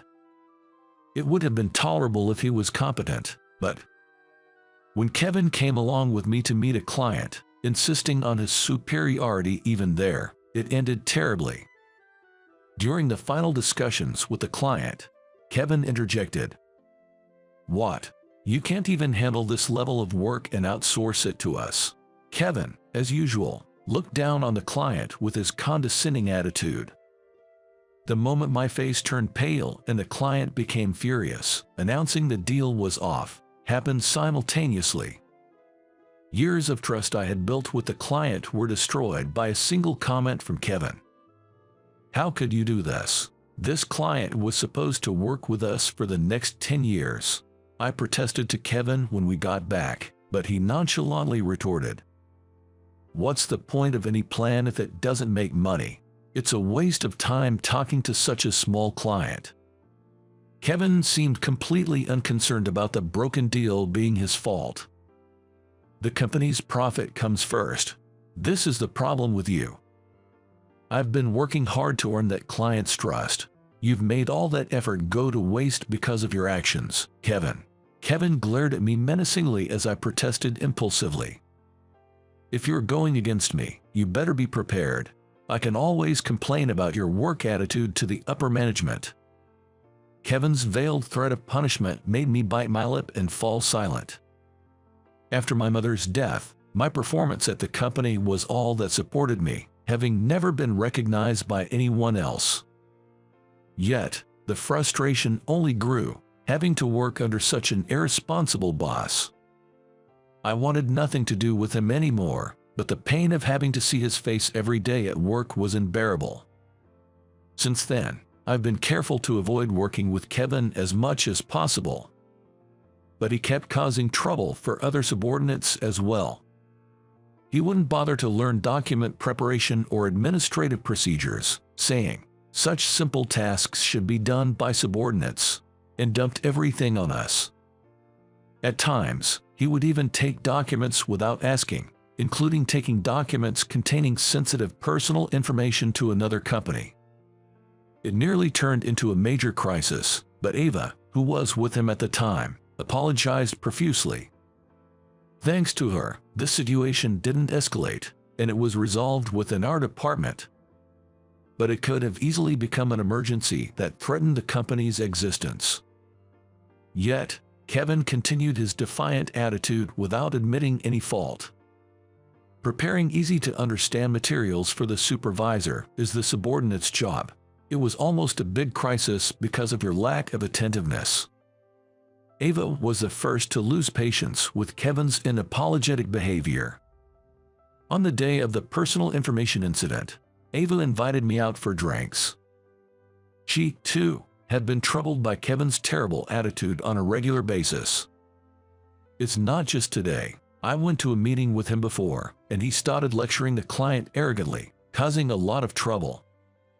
I thought so. It's bad enough with people inside the company, but causing trouble for our clients is too much." So, Ava and I ended up venting to each other, but there was nothing we could do about it. I was just hoping Kevin would be transferred out as soon as possible, but Ava had other plans. From the next day, Ava began to firmly say no to Kevin. That day, as Kevin was criticizing the work of his subordinates as usual without providing any concrete suggestions for improvement, Ava spoke up. "If you're so confident, please proceed with the work without relying on us. We, in turn, will not involve Kevin at all." Her statement echoed the sentiments of the entire workplace. Her argument was so convincing that Kevin couldn't refute it, no matter how much he tried afterward. Seeing this, spontaneous applause broke out from the employees in the department. Everyone was fed up with Kevin's tyranny. Completely isolated, Kevin glared at us in silence, his face flushed with anger. While everyone was expressing their gratitude to Ava, Kevin shot her a furious look. After being humiliated in front of everyone, Kevin began to harbor a grudge against Ava from that day on. "You will see. You've made a fool of me like this. I'll get back at you someday." Muttering complaints, Kevin returned to his desk. Following that day, Kevin became subdued, allowing the employees to carry out their daily work smoothly. Everyone was thankful to Ava for speaking up so clearly. Especially Henry, the manager caught between Kevin and his subordinates, was so moved that he tearfully thanked Ava. We all hoped for a return to a peaceful workplace. But then, shocking news was brought to the workplace. Ava had been involved in a serious accident. She was out on a visit with Kevin by car when they unfortunately got into an accident. Ava was unconscious when taken to the hospital and had to be admitted. Kevin, on the other hand, had no serious injuries and showed up to work the next day as if nothing had happened. It was all because of her poor driving that I had such a terrible experience. She should work on her driving skills before meddling in other people's work. Ava is seriously injured and hospitalized. Isn't it cruel to speak like that? I couldn't help but retort to his sharp words. But Kevin just smirked with a chilling smile. A sudden feeling of unease washed over me. Anyway, when Ava comes back, please don't say anything that could upset her. All right, we'll see if she can come back here after she's discharged. His ambiguous statement made me frown. Kevin left with a creepy smile, saying no more. The reason for Kevin's behavior became clear 2 months later when Ava was discharged from the hospital. Her condition upon returning to work was dire. Ava, I'm sorry for showing you something so unsightly, with these scars remaining. Speaking in a low voice, Ava then headed to her desk, her head bowed. The sight of her, so different from the bright and smiling person who used to greet me, made me feel melancholy. Her face was still healing, covered in bandages, with more than half concealed. The visible skin was discolored from the injuries, and her muscles were contorted, distorting her mouth. Her once smooth and beautifully shaped face, like a boiled egg, was now unrecognizably distorted. I couldn't find the words to comfort Ava, who quietly kept her head down. Although I knew about the serious accident, I wasn't aware of the extent of the injuries to her face. Ava worked with her head down, making sure no one could see her face. Sensing the situation, the colleagues remained silent, not attempting to start a conversation. But the somber office atmosphere was suddenly shattered by Kevin's inappropriate laughter. With a face like that, all bumpy, you look like a monster. Monsters shouldn't come to the office. Kevin's loud and insensitive remark made everyone stiffen. Naturally, Ava heard it too, and his words shattered her heart like a sharp arrow. Ava, who had been holding back until the last moment, started to shake her shoulders finally, unable to contain her emotions any longer. The moment I saw a tear drop from her face, which she covered with her hands, my head heated up with anger. Having worked with her for many years, I had never seen the always smiling Ava cry. Her saddened appearance overlapped with the image of my mother before she passed away. My mother also had a disfigured face and cried every day. I was fed up with losing the smiles of loved ones. When I noticed her tears, such feelings stormed through my mind. I immediately stood up, shielding Ava from behind. Then, I raised my voice in anger at Kevin, who was still laughing thoughtlessly. Kevin, that's way out of line. As a supervisor, no, as a person, this is unacceptable. Apologize right now. What? I haven't done anything that needs apologizing for. Are you accusing me of something too? If you don't like having me as your supervisor, work somewhere else. Saying this, Kevin left the room while making a call somewhere. I considered going after him but realized I had more important things to attend to. Turning back, I saw Ava quietly shedding tears, her head bowed in sadness. I couldn't let her be saddened like my mother was. Taking her hand firmly in mine, I spoke with sincerity. Don't worry about a thing. I'll always be here for you, so there's no need to worry. Just as my mother used to encourage me, I spoke gently and gave her a reassuring smile. Working together at this company, Ava always greeted me with a radiant smile. Now was the time to return the favor, I thought, as I gently patted her back with encouragement. Soon after, I was called in by the upper management. I was subjected to a stern questioning. It was about the incident where Kevin took documents containing personal information to another company. Somehow, the story had been twisted to suggest that it was not Kevin but I who had made the mistake, and the management was grilling me. I had no recollection of such an event and desperately tried to explain, but no one would listen. Before I knew it, my transfer to a rural area was decided. All this happened just a few hours after my confrontation with Kevin. It was too well executed to be coincidental, and later, an unbelievable truth came to light. Kevin had apparently been doing this kind of thing repeatedly in the past. Whenever he made a mistake, he would take his time to set up a subordinate to take the fall. He would fabricate all the evidence and then suddenly pin the blame on a subordinate, rushing the upper management's decision to transfer or fire them before they could respond. This way, the blame for the mistake fell on an unsuspecting employee. Kevin planned to continue acting as a supervisor in the workplace, escaping any blame. The thought of being transferred because of someone else's mistake was unbearable. As I was fuming over what to do, I was called in by Nathan, who used to be my supervisor. Even if it was Kevin's suggestion, it's impossible for Tyler to do such a thing, but Kevin won't be satisfied with this situation as it is. Nathan said, "It's frustrating, but we're currently devising a plan against Kevin. I'm sorry, but could you pretend to be transferred for a while?" Nathan then suggested I take some paid leave. Having focused on work all this time, I had about 3 weeks of vacation accumulated. Since Ava's accident, I had been working non-stop to fill the gap left by such a capable employee. Encouraged by Nathan's words to think of it as an extended break, I accepted the proposal. As I was about to leave the company, Nathan quietly informed me of something else. He mentioned contacting a certain individual.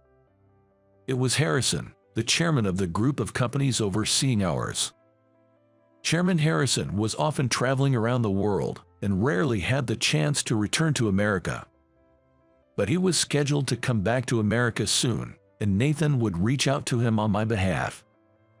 Grateful for Nathan's arrangements, I decided to wait for the day I would meet Chairman Harrison.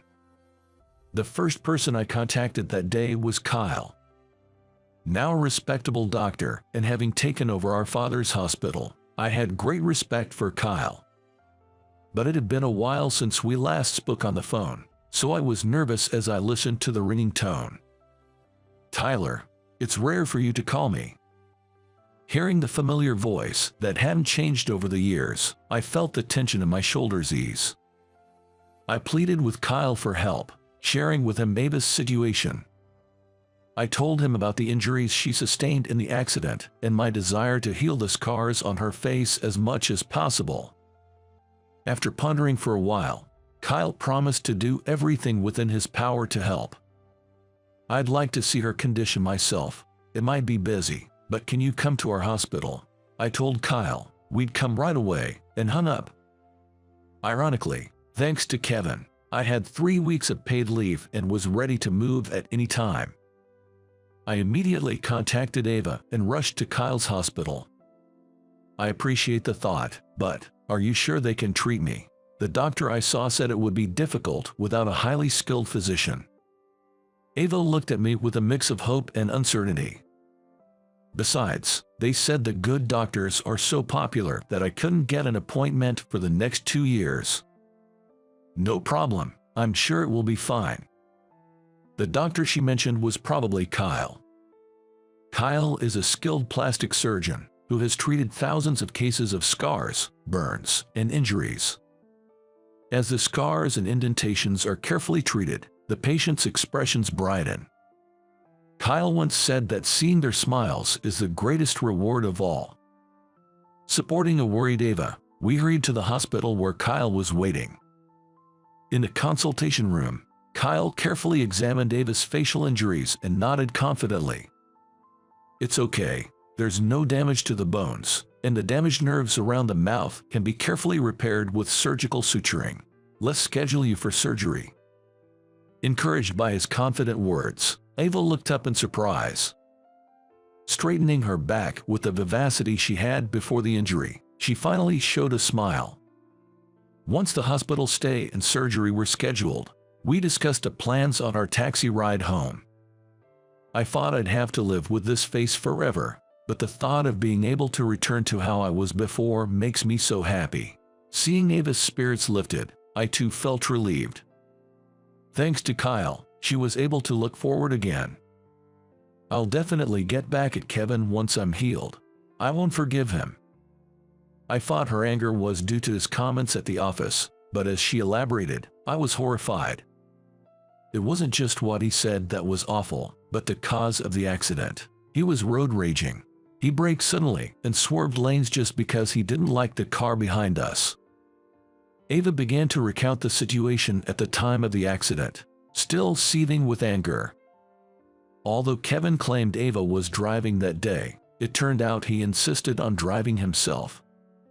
But his driving skills were poor, and Ava, sitting in the passenger seat, was nervous. At one point, Kevin sneezed and accidentally hit the brakes. The sudden braking during the drive led to the car behind them honking lightly. However, Kevin, mistaking it for provocation, became furious.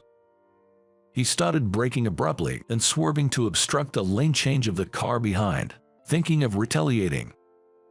Ava tried to calm Kevin down and offered to drive instead, but his pride wouldn't allow him to stop his reckless driving, saying he was just teaching a rude person a lesson. As a result, distracted by the car behind, Kevin caused an accident but covered up the fact that he was driving during the investigation. Just as he always did at work, he pinned the blame on his subordinate Ava. Upon hearing that, I acted quickly. I checked the dashcam footage from the company car involved in the accident to find the relevant footage. With all preparations complete, I awaited the day of reckoning, feeling relieved. Meanwhile, with Ava and me absent from the company, Kevin was visibly in a better mood. "If you defy me, you'll end up like Tyler and Ava, unable to stay in the company," he threatened, harassing any employee he disliked. As reports of his behavior reached me, my 3-week paid leave came to an end, and it was time to return to work. Executive Nathan called me in and asked me to wait in a room at the company. Chairman Harrison, who had just returned from an overseas inspection, was visiting the company, causing a stir since the morning. Kevin, on the other hand, was eager to meet Chairman Harrison and promote himself, pacing near the office. When Chairman Harrison arrived, he began chatting with Nathan. Kevin, having no business there, hovered nearby, desperate for attention. After about 10 minutes of conversation, Chairman Harrison turned to Kevin with a surprised expression as if he had just noticed him. "Ah, so you're the famous Kevin I've heard about. An elite graduate from a prestigious university, I hear. I've been told your department has seen a significant improvement in performance." "Thank you very much." Even Kevin, as self-centered as he is, seemed unable to behave recklessly in front of the chairman of the group company. If an employee as capable as you can get along well with that person, I'm sure you'll achieve great results together. After all, that person is one of the most promising talents in our company. That person, who might that be? Ignoring a puzzled Kevin, Chairman Harrison intentionally looked around with an exaggerated gaze. Then, his expression grew stern as he pressed on. "It seems my grandchild is nowhere to be seen here. Your grandchild works at this company." Kevin, not knowing who he was referring to, started to sweat and panic. Chairman Harrison lowered his voice and interrogated him. "I hope no one has driven my grandchild out of the company." At the menacing tone of his voice, Kevin was trembling and sweating profusely. That's when I, who had been waiting in the next room, made my appearance. Tyler. Ignoring Kevin, who was staring at me in shock, I turned to Nathan. "Thank you for the 3-week break. It was very refreshing." I'm glad you could rest. Keep up the hard work." At that point, Kevin seemed to realize something as he stared intently at me. Then Chairman Harrison approached me, starting a cheerful conversation. "I thought you might have been transferred out since you were gone." As if I could be transferred from a subsidiary company owned by my grandfather. Saying that, I slowly turned to look at Kevin. He must have been quite taken aback by the unexpected turn of events. His eyes were wide open, and his mouth was moving silently. In fact, this group company founded by my grandfather, from the hospital where my father and Kyle worked to the management of my game company, operates in a wide range of fields. However, I had joined this company without using my family's connections, so only the president and Nathan knew this fact. After a while, Kevin coughed a few times and then started talking to me in a strangely familiar tone, as if hearing this for the first time. "I always thought Tyler was an exceptional employee, truly worthy of being Chairman Harrison's grandson." "Enough with the lies. I've heard all about you from my grandson." At Chairman Harrison's words, Kevin visibly jumped. Staring at me as if in disbelief, I gave him a reassuring smile. Kevin began to tremble as Chairman Harrison continued in a voice barely containing his anger. "I've received a detailed report from my grandson about your usual work attitude. Harassing my grandson, treating other employees terribly. I cannot forgive any of it." Chairman Harrison's decisive words left Kevin opening and closing his mouth in a futile attempt at excuses. But no sound came out as he faced the chairman's intense gaze. "Moreover, you caused an accident and then fled, pushing the blame onto a subordinate. Leave this company immediately." At the loudness of Chairman Harrison's voice, Kevin must have realized that everything was exposed. Unable to make his usual excuses, he let out a pitiful cry and staggered out of the company. Afterwards, the company submitted the dashcam footage to the police. In fact, our company's dashcams were the type that recorded not only the front and rear of the vehicle, but also the interior. The footage clearly showed Kevin's reckless driving at the time of the accident. This became irrefutable evidence, revealing that Kevin was indeed driving. Kevin, having caused the accident, had the paramedics take Ava away first. Then he falsely reported to the police that the severely injured Ava was the one driving. Normally, such a thing would be difficult to cover up, but it turns out Kevin's uncle holds a significant position within the police force and tried to sweep it under the rug. Apparently, his uncle also found it inconvenient to have a relative involved in a scandal, and Kevin had been let off for minor offenses like parking violations in the past. He must have thought he could hide this accident as well.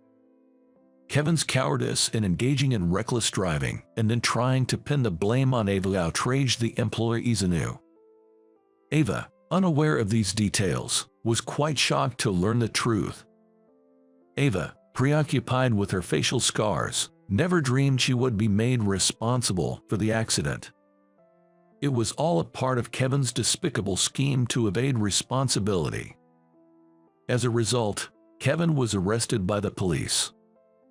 With evidence against him and his attempt at malicious evidence tampering, he was expected to face severe punishment. The last time I saw him, Kevin had lost the confidence he once had and looked gaunt and pale, a shadow of his former self. I hope he spends the rest of his life facing up to the crimes he committed and doing his best to make amends. Afterwards, I visited Ava post-surgery to support her through her recovery. Though she may not have returned completely to her former self, she now smiles at me without hiding her face. Her bright expression was just like the Ava I knew before. I've never been more grateful to have a skilled plastic surgeon as a brother. Furthermore, Ava's surgery led me to reconnect with my family, from whom I had been estranged. To my surprise, my father and Kyle had purchased the games I was involved in. "Your games are really interesting," Kyle said, the skilled plastic surgeon engrossed in my creation, which brought a laugh to my lips. Feeling previously alienated, I now realized my family had always been waiting for me, despite my avoidance. This connection was all thanks to Ava. Now, Ava's beauty has fully returned to her face. Tyler, you're my savior. Thank you so much. I just did what anyone would do. It was Kyle who healed you. Faced with Ava's direct gaze, I felt embarrassed. That's not true. You were the one who reached out to me when I was hurt and crying. Ava's smiling face warmed my heart. This time, I was able to protect the smile of someone important to me. Thank you, she said, extending her hand, which I gladly took. As we looked into each other's eyes, we both smiled, our cheeks relaxing in unison. I ran into a former high school classmate, Lucy, who used to dislike me, at a friend's engagement party. Lucy, upon meeting my wife Olivia, asked her with a malicious smile, "Why on earth did you marry this guy?" As Olivia looked uncomfortable, she said, "My husband is an elite department head. I'd love to see your shabby workplace, haha." Lucy only knew me as a poor student who used to juggle multiple part-time jobs during our school days. She couldn't shake off that image and assumed I was being financially supported by Olivia. Feeling uneasy, I decided to leave the party. I picked up my belongings after saying goodbye to Liam, who had invited us. "It's me who should introduce you to my husband's workplace." At that moment, it wasn't me who retaliated against Lucy, but my wife. I am Mark Parker. I'm the CEO of a spa and hotel called Lusso. Lusso means luxury in Italian. My intention is to provide a luxurious experience at Lusso for those overwhelmed by work, home responsibilities, and parenting. Currently, I'm 40 years old, and my hobby is watching anime. The quality of recent anime is so impressive, each episode feels like a movie. I have a wife, Olivia, who is 5 years younger than me, and 3 daughters. My eldest daughter just started elementary school this spring. Olivia often tells me, "You need to dress more like a CEO," since I'm not concerned about fashion. But my old habits of frugality persist. I find it hard to wear high-end brands. I'm happy with lunches under $10 and love the $1 coffees from supermarkets. That's why people are always surprised when they first learn I'm a CEO. Olivia is also a business owner. She opened a specialty store for hypoallergenic jewelry, inspired by her own metal allergy. Her savvy promotion on social media quickly led to her earning $100,000 a month. I often take her stylish photos for outings. When I share stories like these, people often say, "You must have led a glamorous life, or were your parents wealthy?" But that's not the case. I grew up in a very poor family. Even before I was born, my father was a heavy gambler, and my mother struggled a lot. My mother worked from dawn till dusk every day, taking care of both the nursery drop-offs and pickups, as well as all the household chores. It was almost like living in a single-parent household. Yet, she never gave up on my father, hoping he would reform. However, one day, my father suddenly disappeared, taking with him my mother's savings. Our already poor life became even harder. As a child, I vaguely understood the situation, so I never asked for toys or sweets and was used to being looked down upon at school. When I reached high school, I started working at a bar. I can finally help my mom, I thought. I'm thrilled to be able to support the household finances, I thought, filled with happiness. However, my grades plummeted due to my daily grind at part-time jobs.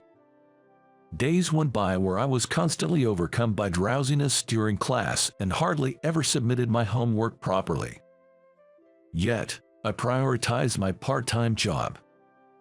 My homeroom teacher, who knew about my family situation, didn't scold me, but the other teachers made me stay after school as a punishment. While I was doing homework alone after school, Lucy, a classmate, walked in.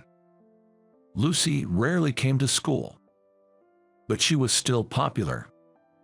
Because Lucy was a fashion model. She had been appearing in magazines and children's TV shows since elementary school. Everyone in our hometown expected Lucy to become a superstar in the future. It seemed Lucy had also been ordered to stay after school. I secretly celebrated inside. I never imagined I'd get to do homework with a celebrity. We were alone for an hour until Mr. Johnson came back. Lucy's hair was fluffy and smelled nice. I was overwhelmed by her model-like aura. But my joy was crushed within 5 minutes. Lucy pushed her homework onto me. "Please take care of this. Here's a sample," she said, handing me a notebook with only a few pages written.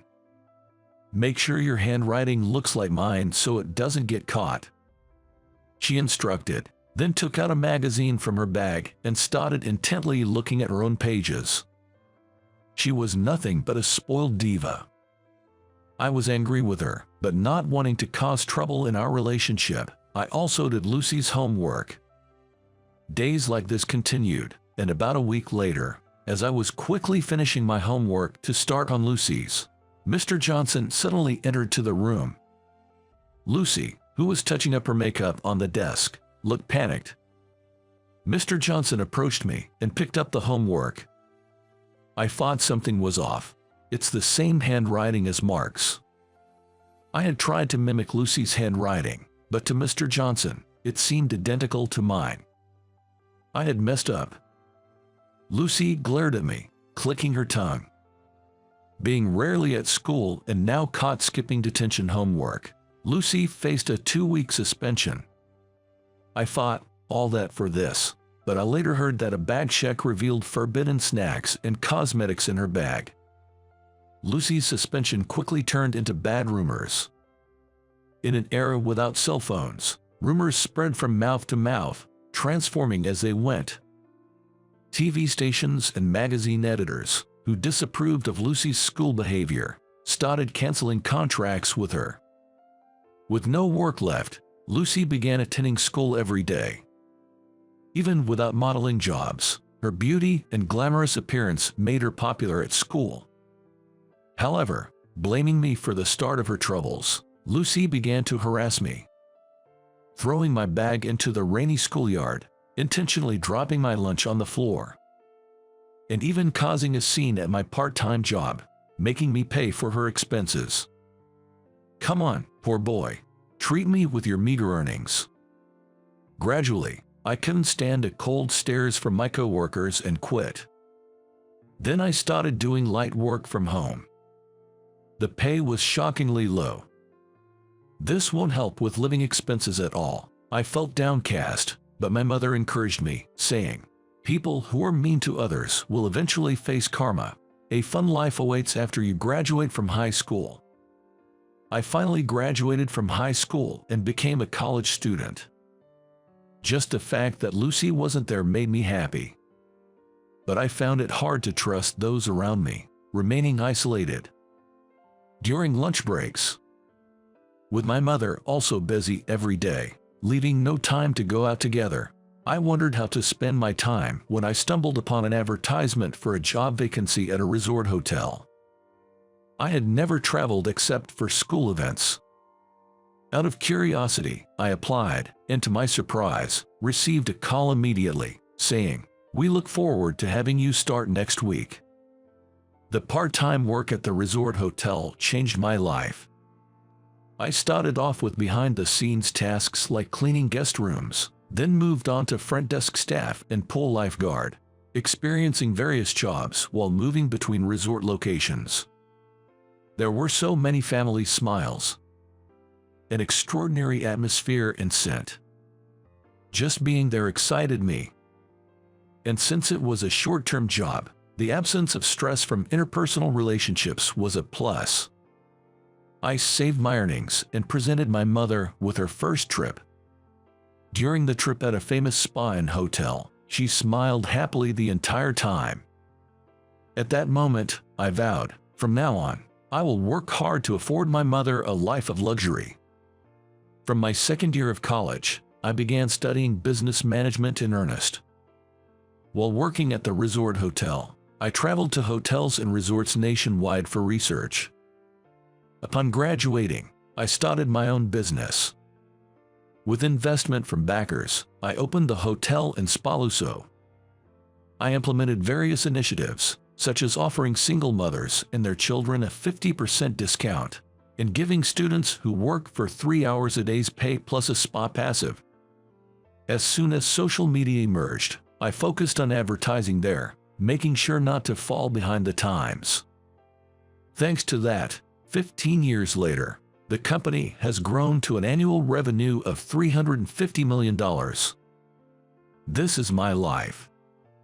Today is my daughter's school observation day. She's a first grader at the well-known international school nearby. I couldn't attend the entrance ceremony due to work, so I was determined to go today no matter what. Olivia, wearing her new dress, looked stunning. Arriving at school, I saw parents dressed in brand-name clothes entering the classroom. I should have bought new clothes too, I regretted as I went to the bathroom. I'm going to the bathroom before heading to the classroom. It's class 1-3. I'll go ahead and chat with the other moms. After using the bathroom, I headed to classroom 1-3. I could see my daughter from the hallway. Her posture was straight, and her slightly nervous expression was adorable. As I moved to stand next to Olivia, I saw Lucy among the parents. No way, I thought. I never imagined I'd have anything to do with Lucy again, yet there she was, chatting amiably with Olivia. Would she notice me if I went now? I decided to stand in a corner out of Lucy's sight. The class observation ended without me ever standing by my wife's side. I was moved by my daughter's presentation, yet anxious about being noticed by Lucy. I met up with my wife at the school gate. I wanted us to sit together. Sorry, it was about to start when I got back from the bathroom, and I didn't want to walk in front of everyone. Well, I have to go pick up the little one from daycare. I had to return to work, so Olivia and I parted ways. As I was leaving the school to call a taxi, I heard Lucy's voice. Isn't that Mark? Were you hiding from me since the observation started? It seemed I had been noticed. Lucy, arms crossed and looking angry, glared at me. Just like before, unchanged from our high school days. Long time no see. You're still being supported by your wife, aren't you? Lucy spoke to me, even though I was in a hurry for a meeting. When the taxi arrived, I hurriedly got in.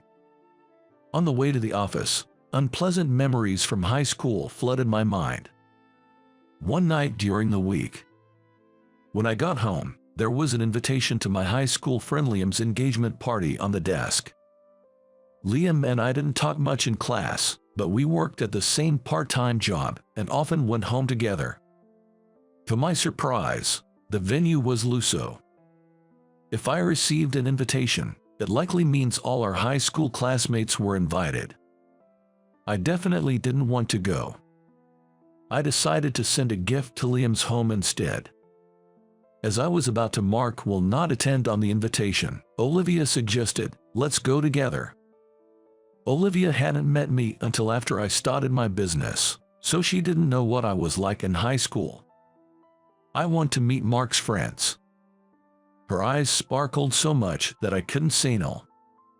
On the day of the engagement party, I told the staff at Luso not to mention that I'm the CEO, as I didn't want to be probed by my classmates.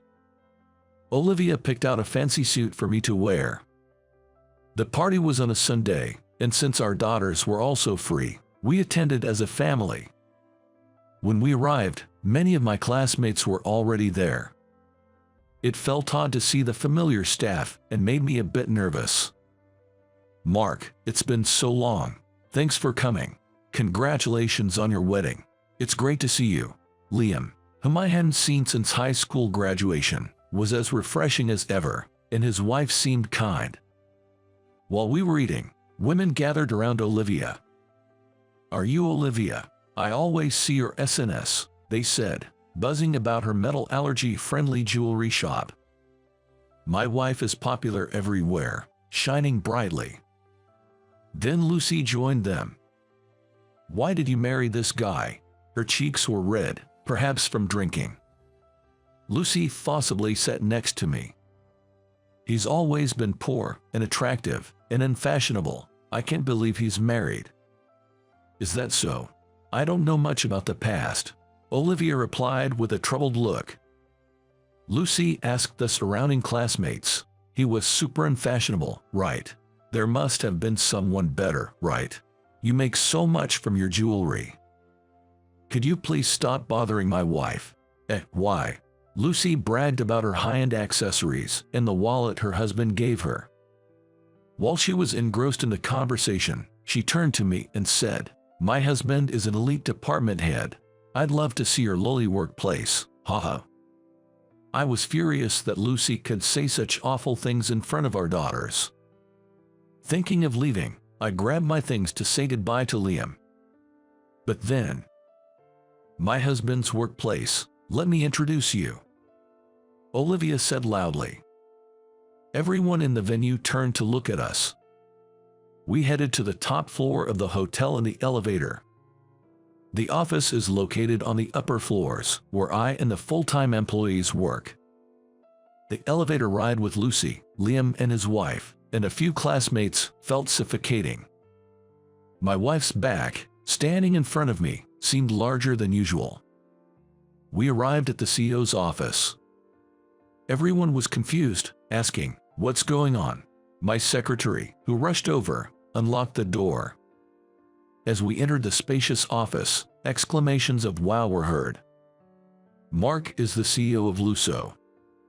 Olivia announced that I was the CEO with such pride, as if she herself were the CEO. The collective gasp of "wow" from everyone was directed at me. I felt the same wow towards Olivia. Olivia, who is usually calm and never gets angry, had a rare stern look on her face. "No one who insults my husband will be forgiven, even if they are a mom friend." "Olivia, I wasn't really insulting him," Lucy said, sweating and looking flustered. "All the funding for my jewelry brand, our living expenses, and our daughter's tuition fees have been paid by my husband," Olivia said, clutching my hand and pressing close to me. Her hand was trembling. Was she mustering all her courage to protect me? "That's why, even though everyone says I'm amazing, the truly amazing person is my husband." The CEO's office fell silent. Even the main couple, Liam and his wife, froze. I felt sorry. But at the same time, I also felt a sense of satisfaction. "What's that? Showing off, Olivia? You're getting unusually passionate," Lucy continued, trying to deflect. Olivia puffed her cheeks and pulled my hand, saying, "Let's just leave it be."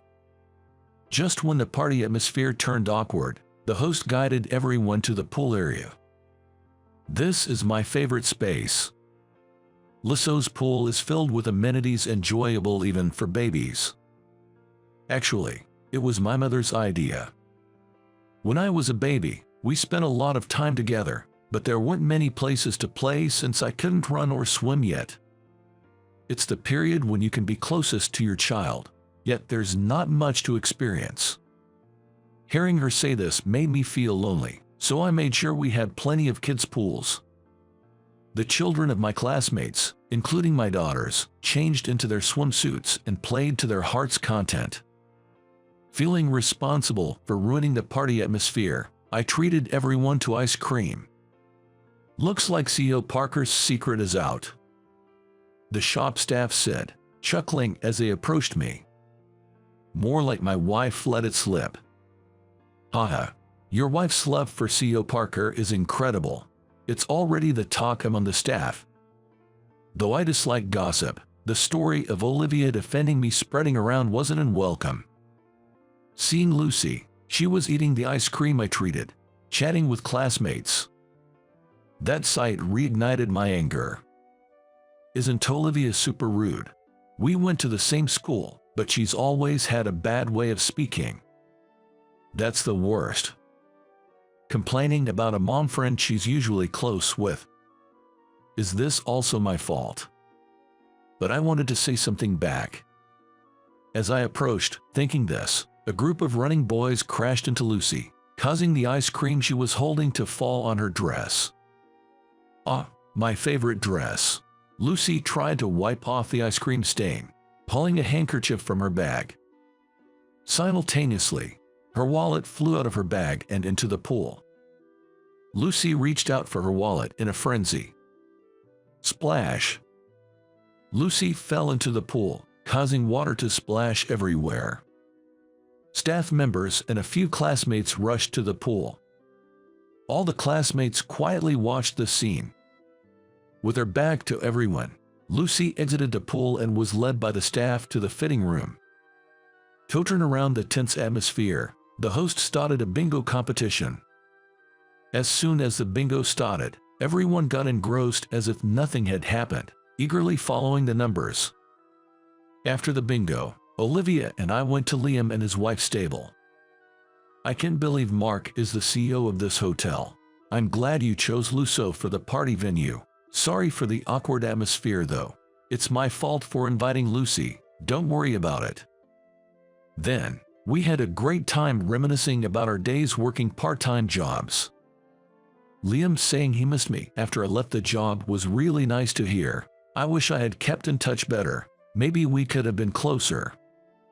Seeing Liam's wife in her dress, I was reminded of my own wedding with Olivia. Originally, Olivia worked as a hall staff in Lasso's restaurant. One day, while I was cleaning the restaurant, Olivia offered me her own spray cleaner, saying, "This spray works better at cleaning off dirt." Unaware that I was the CEO, she simply wanted to help. "Don't you use the hotel's cleaner? The hotel's cleaner works fine, but don't you want things to be extra shiny?" she said, smiling broadly as she explained about the spray. It was amusing and interesting that a part-time worker would bring her own cleaning spray. I could feel her love for Luso. Without revealing that I was the CEO, I enjoyed chatting with Olivia a few times a week while we cleaned together. I even introduced Olivia's recommended spray into the hotel's cleaning routine. One evening, after work, I invited Olivia to a suite room in the hotel. Olivia was surprised by the luxurious meal, bouquet, and gift. I took out a ring and proposed to her, confessing my feelings at the same time. That was when I first revealed that I was the CEO. I've been so rude to CEO Parker all this time. I love you for being honest and hardworking. After thinking it over, Olivia said, "I'd love to," and placed the ring on her finger.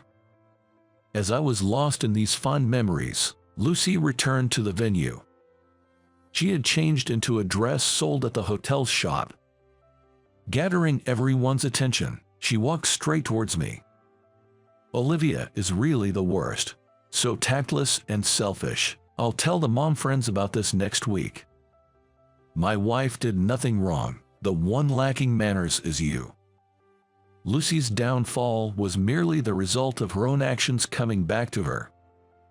The room dimmed for the cake-cutting ceremony, focusing on Liam and his wife. We gathered around the cake, capturing the moment of cutting in photos. Our daughters were delighted as the sliced cake was served. Then, the final event, opening presents. Liam and his wife began opening the presents they received from everyone. They reacted happily to various gifts like bath bombs, dishes, and aromas.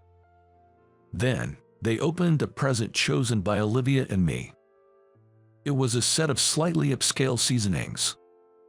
Wow, I'm so happy. I love cooking and will use this every day. That's great. You were always good at cooking, even when we were working at the pub. Lame. Lucy muttered under her breath. Is that all from the CEO? She's relentlessly unpleasant. Actually, we have one more gift, I announced, borrowing a microphone to stand in front of everyone. A stay in Lasso's suite room. Why don't you stay tonight? Really? Are you serious? That's awesome. It's a wedding gift. Everyone in the venue clapped. Way to go, CEO Parker. Lusso is the best. I want to have my engagement party at Lusso too. Voices chimed in. I could tell, even without looking, that I probably had a triumphant look on my face.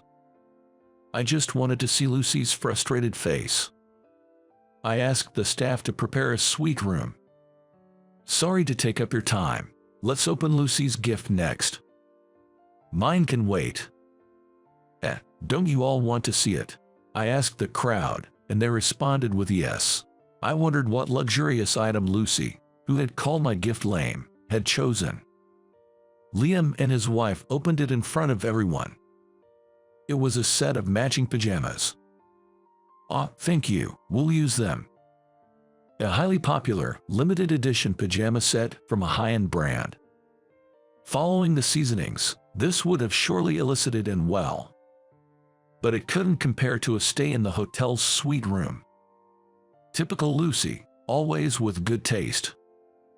I said, deliberately praising her. I didn't want to stoop to her level by criticizing her. Lucy was left speechless. With the presents opened, the party came to a close. Are you sure we can stay? Thank you so much. Of course, if anyone should be thankful, it's me. The bond with my wife deepened. Though I had wanted to keep my presidency a secret, I realized it could actually bring happiness to others as a strength. And maybe, just maybe, I had managed to outdo Lucy a bit. We were taking a commemorative photo in front of the hotel on our way back. Then, outside the entrance, there was a man waving at us, heading in our direction. He was wearing sweatpants and sandals, with hair that looked like he had just woken up. Who does he belong to? Everyone murmured, looking around. Lucy, stop it, she protested as the man approached. What's this? You said your clothes were wet, so I rushed to bring you a change. Oh, it's already over. Could this be Lucy's husband, the supposed elite department head?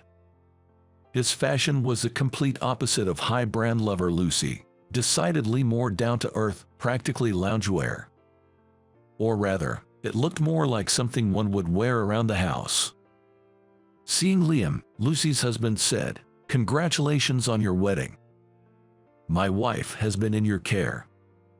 I handed him my business card.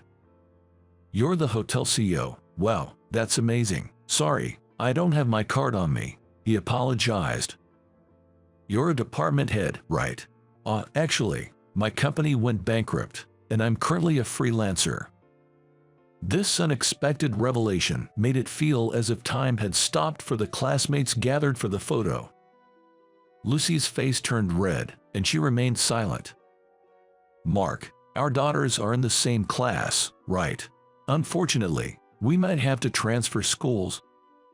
He shared, hinting at their struggle to find work and pay rent. Lucy's family is barely making ends meet with help from her parents, and they feel guilty enough to consider moving to a smaller apartment. However, the clothes Lucy wears always look expensive. The gifts she gives must cost tens of thousands of dollars each. That's unfortunate. Lucy always dresses so stylishly. Your clothes look expensive. She hunts for brand items on flea market apps. Shut up. Just stop. Lucy, tears streaming, grasped her husband's arm. Even I could tell. That was a bombshell statement. I just meant she's good at shopping. The worst. Don't come home tonight. A sudden argument broke out between the couple. I wished they would stop, especially in front of the newlyweds, Liam and his wife. Lucy, in anger, left in the car her husband had arrived in. Left behind, her husband stood alone, looking lost. Would you like to have coffee? I offered to speak with Lucy's husband. After graduating from high school, Lucy wanted to pursue modeling again and joined a companion agency. However, it was difficult to get into a major agency, so she gave up on modeling and became a receptionist in an office building. That's when she met her current husband at a mixer. Her husband appears to be quite timid and fell for Lucy's confident demeanor. However, he realized after they got married that what he thought was confidence was actually just selfishness. Their child's difficulty integrating with mom friends led to multiple school transfers. Despite financial struggles, Lucy couldn't let go of her pride and relied on her parents for financial support. Since the company went bankrupt, instead of cutting back, she's been spending even more recklessly. Apparently, she even started dipping into the children's birthday money savings. Hearing such a tragic story made me feel sorry for her husband. Have you considered divorce? I don't want to be separated from my daughters, so I'm desperately job hunting. A part-time job's salary is insufficient for family support. To lead a normal life, a decent income is necessary.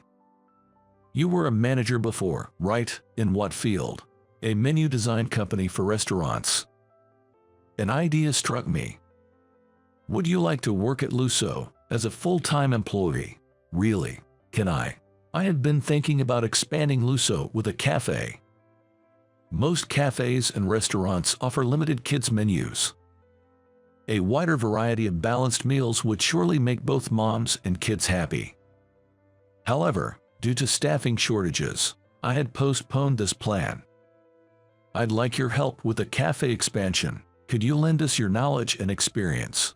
Lucy's husband immediately responded with a yes. I wanted to help him not just as Lucy's husband, but as a man and a father.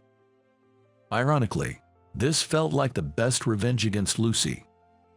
Months later, Lucy's husband thrived at the company, leading the cafe project from operations to menu design. Since the engagement party, Lucy stopped talking to Olivia, though their children remained friends. Repairing adult relationships is hard. They moved from a high-rise apartment to a 50-year-old apartment building.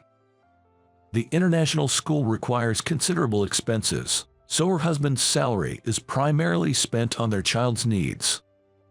For me, not much has changed.